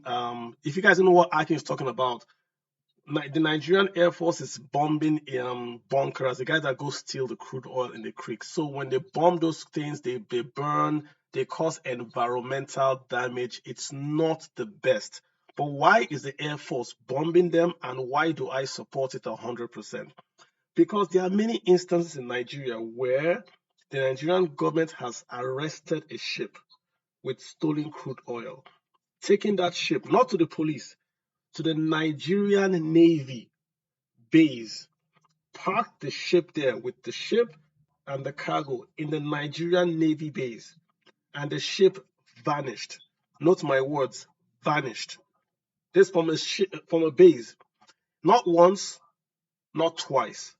So there's a big cartel that is that whole security in Niger Delta. There's a big cartel that is not letting the country earn what is due to them. So my take is all the ships are insured. You can't fly a ship without insurance, especially the big ships. If you start to sink those ships where they stay, just sink them, then you send a message to Lloyd to say, listen, we cannot come to Nigeria, steal crude oil, and take it out of the country without consequence. I don't know any other solution. If you say arrest them, we've arrested them. They are already doing the placating now. Are we not paying amnesty? Have we stopped? Is Tompolo no longer having a contract? Have we cancelled Tompolo's contract? Or should we give it to more Tompolos? The largest personal contract today in Nigeria's history is by a guy called Tompolo in another Delta. Till today, have we stopped that? So it's not. I I would say give modular refineries and have them do legal modular refineries, but that is just a small fraction. The real theft is happening from those big ocean-going lines that come to Nigeria, get stolen crude, and take it out. You can't try it in Iran or Kuwait or even in Angola. You can't try it in any other nation, even in Libya. It's only in Nigeria. So we got to get desperate. I mean, if I had money in the bank and you walk into the bank and take my cash, I will be annoyed. But somehow we allow the oil crew. So sink it. That's my burn the ship. Burn five, you pass a message, and maybe it stops. But if you do nothing, if you arrest them, they change the name. You actually just they change the name. The exact same ship is sailing, different name, different crew. The same ship that was arrested. So corruption, man, it's a big thing. Olumide, what's up? I just wanted to add a different angle. You highlighted very important points. But for me, I think the most important issue facing our FX market is accountability and it comes from political reforms. Yeah, I don't think no matter how you pump the oil bunkers or you make this that place overheated, you just create a polluted and you end up losing more money. The problem we're having is that the system itself, the political structure of Nigeria is not efficient, not accountable. This year alone, NBS data said only 8 states brought in MTI. Now, if you look at the state, you think those states brought in a lot of money. And if you look at a state like Ekiti, they brought in $25,000. That can only buy Bitcoin. Now, if you look at the state like Bayelsa, 80% of its residents, NDS data, are poor. So the question is, why is it that we having that kind of bad optics? It's not the system that the state itself is not efficient. We're having a system that allows leaks. So I think we need to look at, and that's why I was very concerned that I was a bit quite bullish that we have a president that has political, he has political experience. He has been a governor of the business capital. He also has strong allies in different geopolitical zones. He should take political reforms because the truth of the matter is that we are not efficient. Take the state of my origin, for example. We have 20 universities in that state. We are close to Lagos State. But if you look at the FDI that comes in, it's embarrassing. So the question is, why is the FDI embarrassing? Is it from a point of efficiency, production, consumption, or the point that the system is not accountable? I think it's more just the fact that the system is not accountable, and that is why the FX market will not do magic. Even if we solve crude oil debt, let's assume we solve crude oil debt. Yes, it will bring the naira back to, but fundamental issues still remain. A state like Lagos should not be sharing its vast resources with Kano.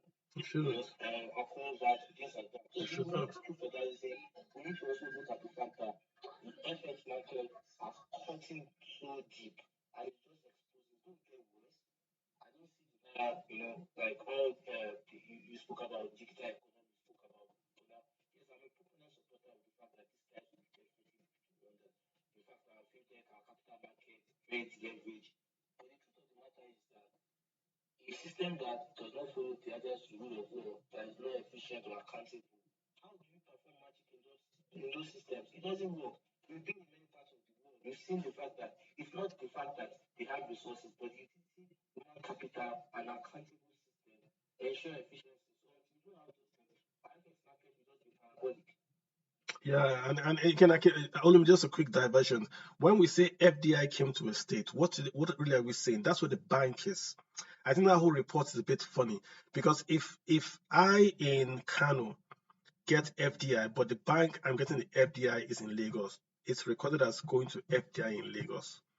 So that report maybe I don't know how they can make it to reflect where maybe put the company name than putting the state or whatever. It's not really a real picture of the FDI flowing to Nigeria. That's what I think on that report. It just shows the headquarters of whatever institution received that FDI. That's really what we're seeing there. And some other things, there's 25,000 for a state. That's better than zero. But what is it doing? There are a lot of ways we can create cash flow in dollars to come to Nigeria. Tourism is one, right? Tourism, New Yam Festival, bringing people to come and do, they will come, we'll bless them with holy water, they will eat spiritual yam, we'll give them African name, we charge them $5,000. If you do it for 10 people, that is money. Don't we go and watch Disney? We go and watch Harry Potter. Bring them here. Let's bless them with Amadioha. We'll give them African traditional name. We'll bless them. They'll go on the slavery trek. All those things they do it in Ghana, in Senegal, and they make money. Package tour. You fly in. You stay 1 week in Arochukwu. We'll give you yam. You wear cloth. Nollywood will come. We'll have one village. You see African village. You stay there for the night. You drink. You have to get innovative, and that's what you do in South Africa. You go and stay in their Ukwamboti village, and you pay dollars to see them drinking beer and dancing, but it's dollars. Same thing with Vegas. You go to Vegas. What's in Vegas? Slots, casinos, but they get a lot of money from visitors.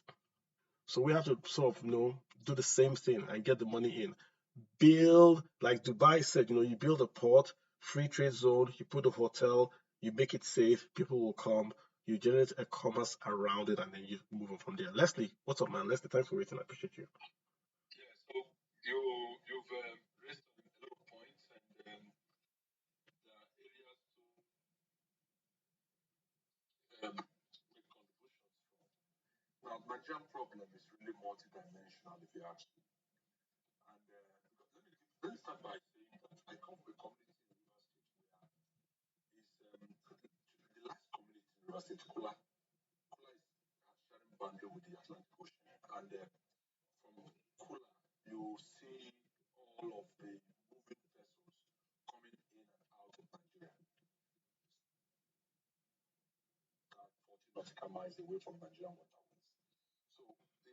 protection of the waterways, I think there is a systematic, collaboration, a collusion between the security agencies and communities.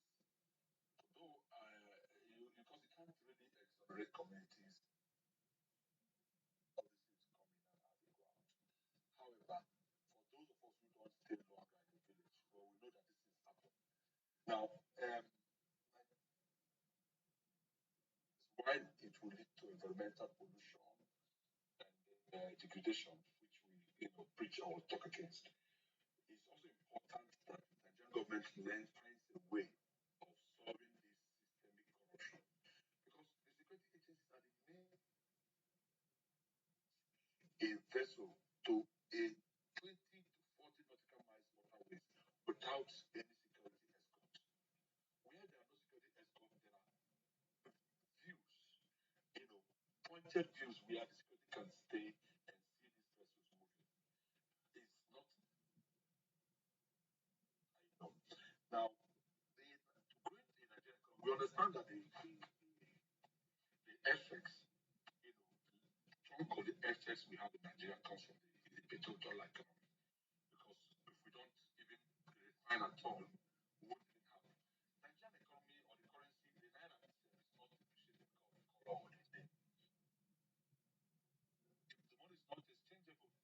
The only country with the countries within West Africa where we do transact, where they accept naira for their currencies, just within the West African axis like Benin Republic and all these countries are self-sufficient.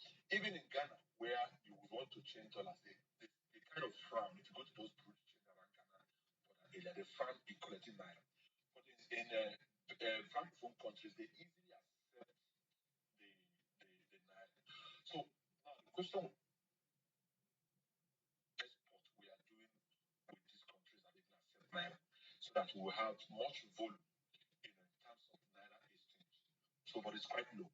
Now, we've not taken advantage of the ECOWAS market or the francophone countries that is accepting naira as exchange. Talk less of what we can earn from exportable, ventures like, tourism you mentioned, and the Nollywood that is also moving that also generating a lot of, heat overseas.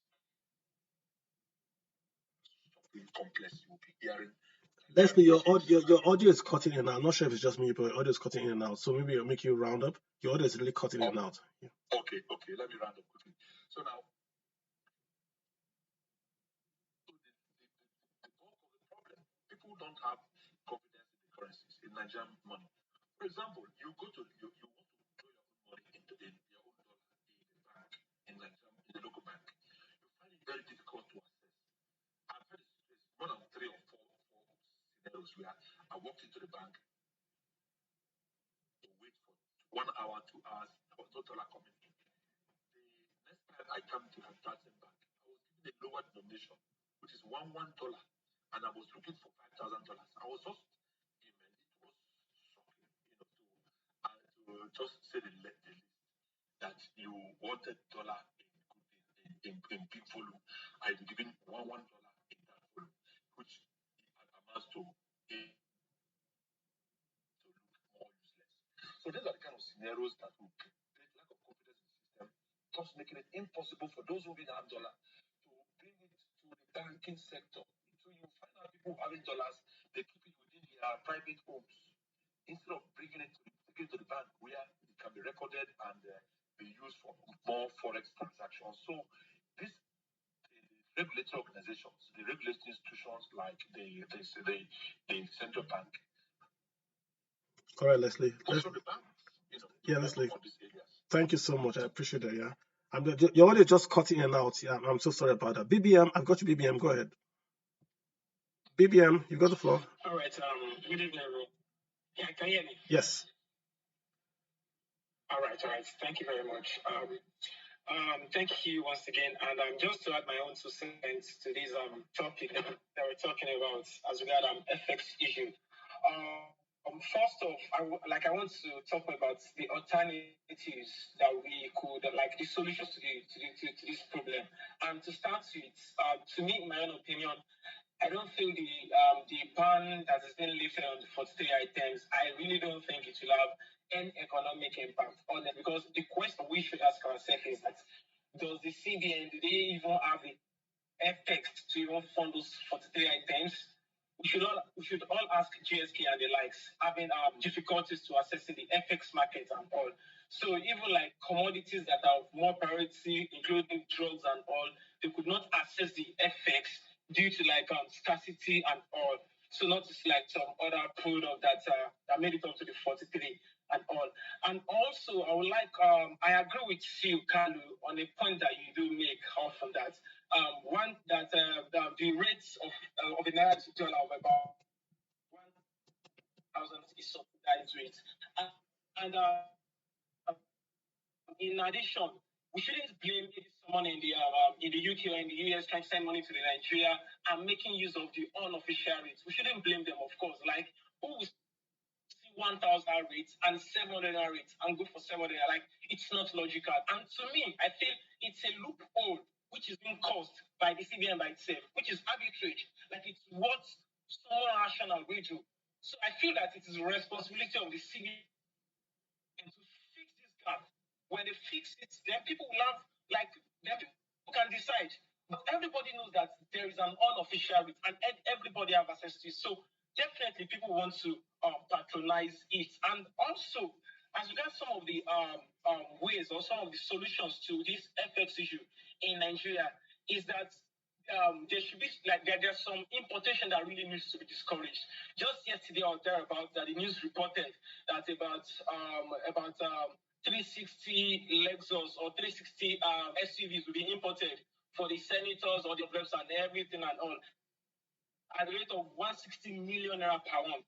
Like, is that our priority? I multiplied it, was about 54 billion naira or thereabout, like, of all of the things that are happening. And yet, mind you, they will take dollar to these markets, not naira.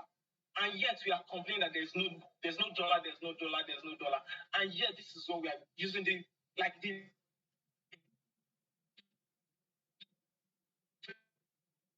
Yeah, audio is bad. Olumide, can you hear him? Yeah, I was speaking, but I got his message. He was talking about the ways the fiscal spending Yeah, that's an issue. I mean, what it is. so even the small dollar that we're getting, the House of Assembly is and the Senate are using it to import expensive SUVs. So even the small one that we think we're even getting is being wasted. Olani, you've got the floor. Olani, I mean, Olumide, just before Lani speaks, just to go back to this initial point that we're making about this 47 items that CBN has taken off, what do you think will be the impact? Let me ask you a direct question. Will this affect the exchange rate positively or negatively, or it has no effect in your view? If I take away this item, do I see Naira getting value, or is it just going to be an administrative fix? It wouldn't affect the exchange rate. What do you think? I think, in the opinion, the CBN is just going to come at it and ensure flexibility, transparency, openness in the market, which has its own advantages. It's trying to ensure that this more consider price mechanism rather than trade issues.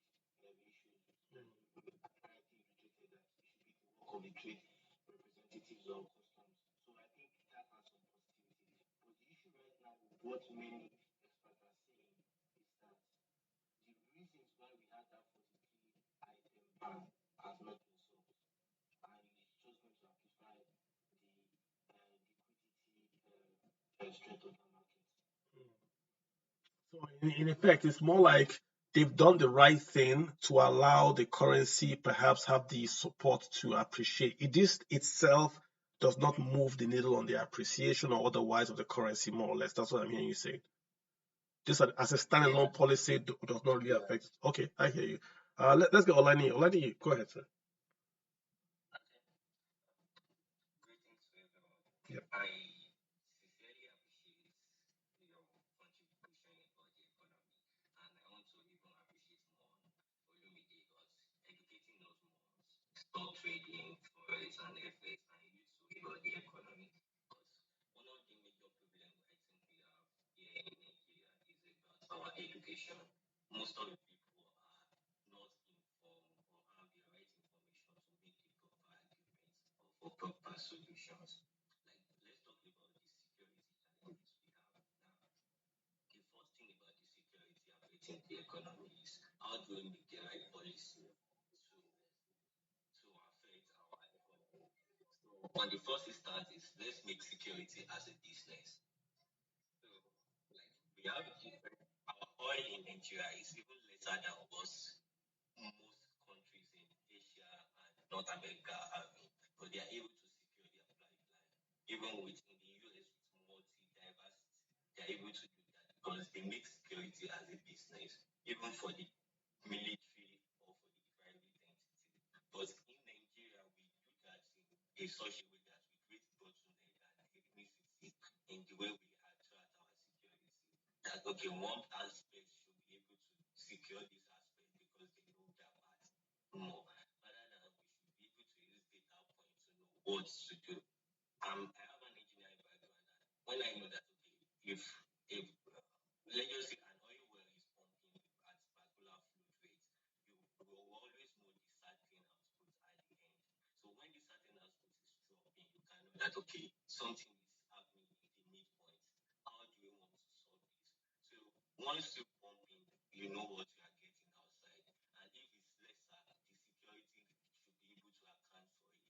And once they are able to do that, you can incentivize the security more, like a bounty on that, to do more things about clearing these particular challenges. And when it comes to our exports is is not wise enough because largest percentage of Nigeria didn't know what to do about it.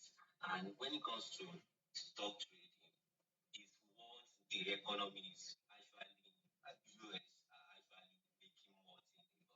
Nigeria has few companies listed on the exchange, but those people listed on the exchange are enjoying the most. But most Nigeria doesn't even know what it's all about. And if we have more companies on the exchange, we have more companies to have the little changes we have in Naira to support them, and more companies can go more in exports because they are coming from investors, local investors that will be able to push them forward. And when it comes to our forest, and we are talking about P2P, the major problem we have is how we want to solve our KYC issues because everybody talks about financing terrorism, financing that. We need to talk about okay, how do we come in as an individual to solve our KYC issue?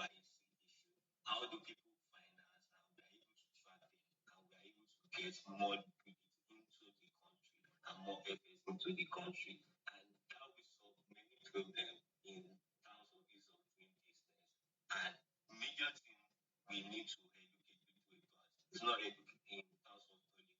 It's not just about talking to talking to executive. Our major problem is electing the right legislator to do the right policy, the right bills. We have bunch of guys in Abuja doing bunch of nonsense, but we need to educate people that okay, these are the right people, these are the right set of people. It's not just your governor. It is the major thing Nigeria needs. Gotcha. Better spending, better representative. We need people that can come together and know that this is what we need. Then the executive will fall in line. But every time we focus most of our attention on the executive, governor, president, and the rest, they do what they want to do because the legislators are useless. They just want to sit there, make what they want to make, and go in another circle. Legislative is you can be in Senate for 20 years and still be doing nonsense, and your constituency are still there. But when we are able to understand proper education about our social economy, political economy, then Nigeria is able to move forward. But at this moment, we have fewer than 10% of Nigeria that knows more about the economy, the social politics, and even the cultural I economy. got you. So we All need right, to Lenny. like Yeah, thanks. I mean, okay, we need to just come together and educate ourselves. Thank gotcha. you. Thank you. Gotcha. I mean, we're about to round up and all that, right? this space was really about the CBN removing the FX ban on poetry items. But in your opening comments, right, you brought in a lot of issues that, even if this is taken away, this does not really change the needle, right? It doesn't move that needle in terms of supply. Number one, you said there's supply, but it's not going to the CBN. That's number one. I mean, you quoted the 56 trillion coming into the Nigerian economy, but not going to the Central Bank of Nigeria. And number two, you've also spoken about, should we say, what's the word I want to use? The lack of coordination between the executive side and the CBN side, where the executive side perhaps is spending and the CBN side is trying to pursue this monetary stability. I just want to get your final thoughts really on this before I let you go, because I know we'll be here for 2 hours, right? Is it your sense that we are in the right direction and we just have to run faster?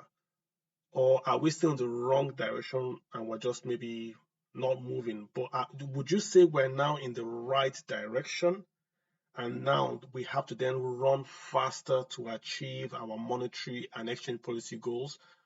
What do you think? A very tricky question.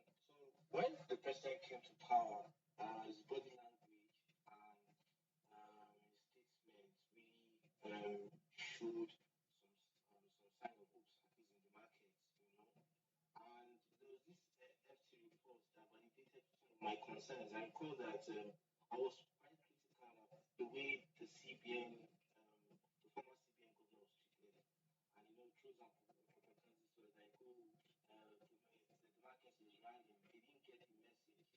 Because you see, one of the things I noticed about foreign portfolio investors around the world is that they are very particular more about how institutions are, react and how they are being accepted. We had discrepancies in our Apex Bank's FX account. We also had issues with petrol subsidy, and the petrol subsidy was removed. Now it looks like it's coming back. So there was this damning report by FT. There was downgrades by different benchmarks. But still at that, the opportunities.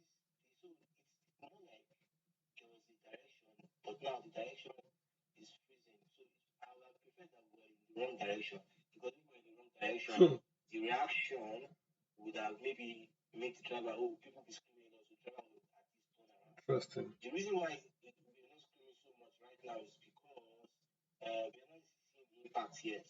And why I'm very, very worried is that how can you explain in larger context, that you have a market where successful brands like UBA, MTN, EcoBank, GT, Computer Warehouse Group, and many companies, you now have a cumulative value of $40 billion. It tells you that you've suppressed the wealth of many Nigerians. And you see, if Dangote is worth $17 billion in today's Nigeria, trust me, if it was listed on the US stock market, we'll be talking about $30 to $50 billion. And that has really affected the residual income, because wealth, the stock market is the best place to grow wealth. In fact, we often target as the wealth amplifier. So it has really suppressed wealth. The FX market has suppressed wealth, made Nigeria a speculator's paradise, and also created some sort of distrust among the citizens. So my question is like, I feel that it's not late, because what the Apex Bank, we don't need calculus, economics, we don't need, the FX market is not the derivatives market. So you need Black-Scholes model, or you need to run some valuation codes to make the market readjust. No, what the market wants is efficiency, transparency, liquidity. Now, Cardoso, yes, he's doing quite, he has the right temperament. From what I've seen so far, the way he has been responding, his body language fits the job of the CBN.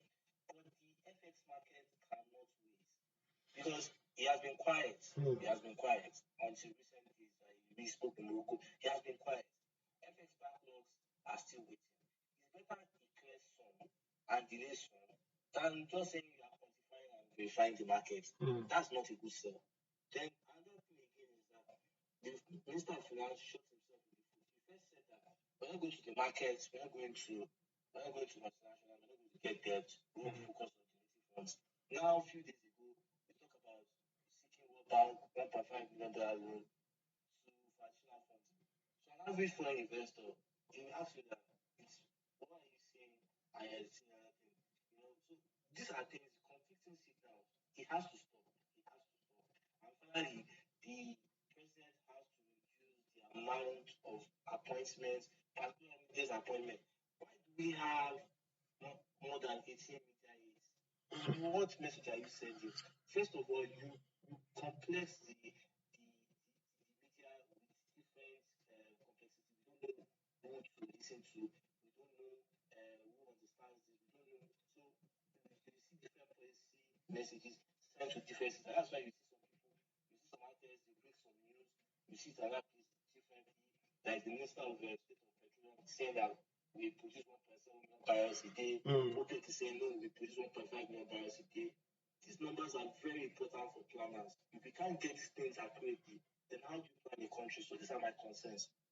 Gotcha. So I mean, you are saying that if I summarize your comments, not yet. You are hopeful, but you're not there yet, and you call out a few of the optics of the administration, and in terms of messaging, and in terms of the what we're seeing. Lots of, I mean, it's almost like every week there's a new appointment of an aide for this. There's now an aide for, is it culture, or is it what is it, the one that Femi Dorota is doing?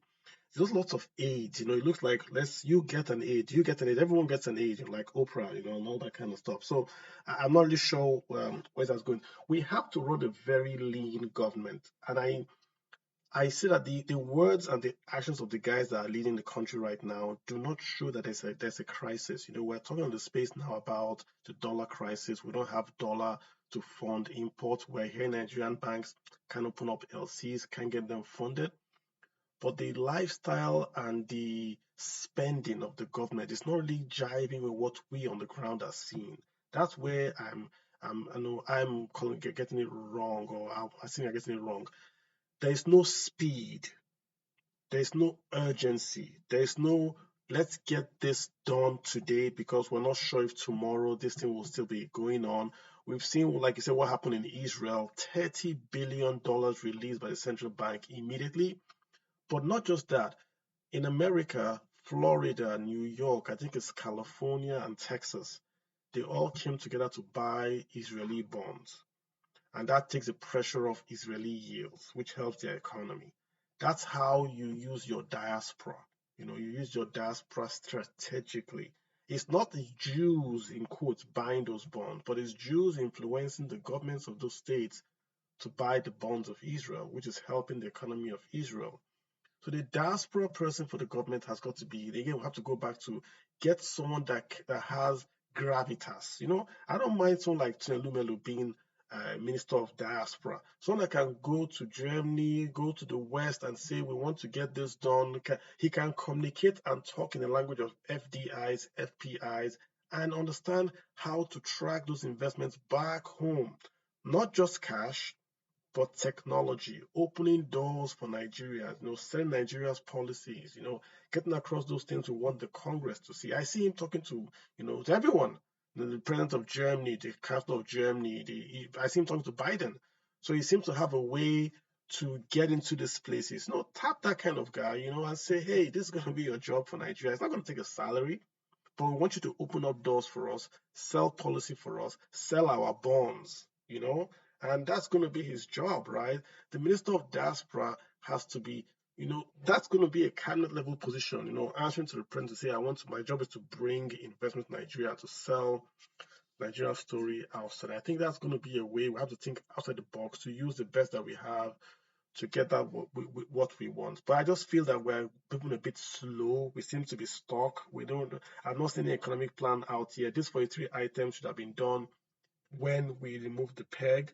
We're just doing it now. I think it's an administrative move. It helps, but it's not going to have any effect on the dollar exchange rate on Monday. That will be affected by demand and supply. And supply is coming from the crude oil we sell, which is going back to Niger Delta. And inflation is going to come from the stopping of the bandits that are keep causing food prices to go high.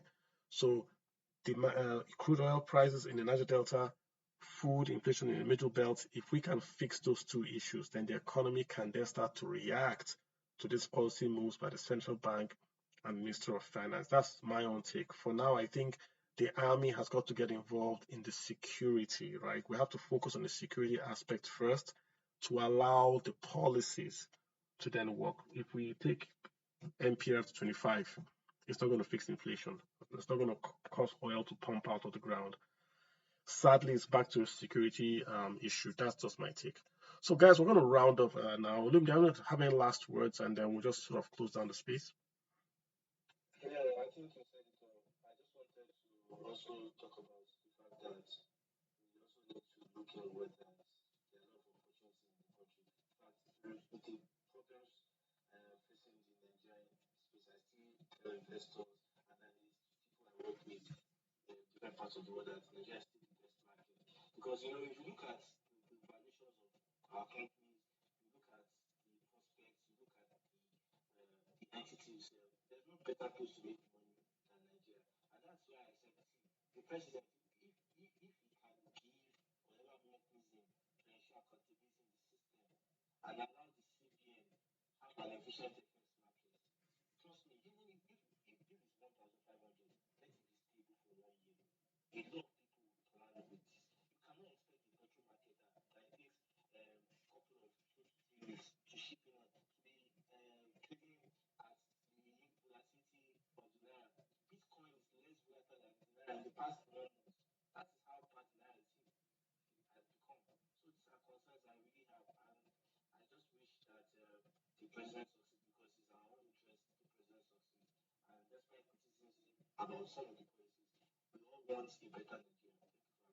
Gotcha. I mean, that's like good point you made there in closing. So we just have to all arms on deck. We have to stop spending our scarce forex to buy cars for National Assembly members. Things like that make people annoyed and they turn people off the reforms, right? We are in it together. If you want to sacrifice, show us how you've sacrificed and then ask me to sacrifice. So we're all in it together. Let's get the country moving. Stability. We want stability. It's not really if it's expensive or cheap, but stability. If we can plan it out an amount, if it's 1,500 but it's stable, then we can plan, put our anchor in the water, understand where we are, then walk back and then see how we can increase or reduce as the case may be. So I'm hearing you say stability is more important than the actual, trying to merge the rates per se. If we can get this rate stable, and stability means supply. There's no stability without supply. If the funds are coming in, then you can then have a stable rate because it can only go down. People don't mind it going down, but stability means you want it to go up. If I'm planning and it goes down, I win. But if it starts to go up, I lose. And that's what I hear you saying today.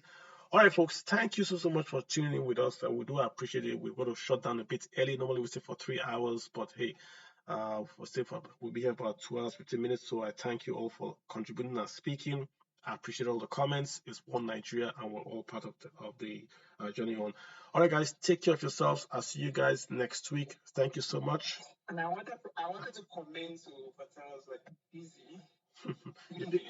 If you make a quick one, I'll take it, sir. Okay, for the oil, for oil to disappear at the ship base, the commandant on that this is culpable. So we need to just fish out the thieves among those in the military, those in the different ministries, department agencies and parastatals. Once we fish them out, you will see oil will not be stolen again. We've done that. Also, for these effects we don't have, just fish out those that are making our currency unstable. Those are the figures. Each time the thing goes high, those are the figures among the bankers, committee of bankers. Once you fish them out, trust me, all these going up and down, those in CBN, once you fish them out, this thing will just stop. Bankers are not the problem. Our problems are just man-made. Thank you. Bankers are not the problem. Let's leave bankers out of it. Bankers are not the problem, right? It's a free market. Bankers are just a part of that market. So that's what I'll say. All right, folks. Thank you so much. You guys have a good day and bye.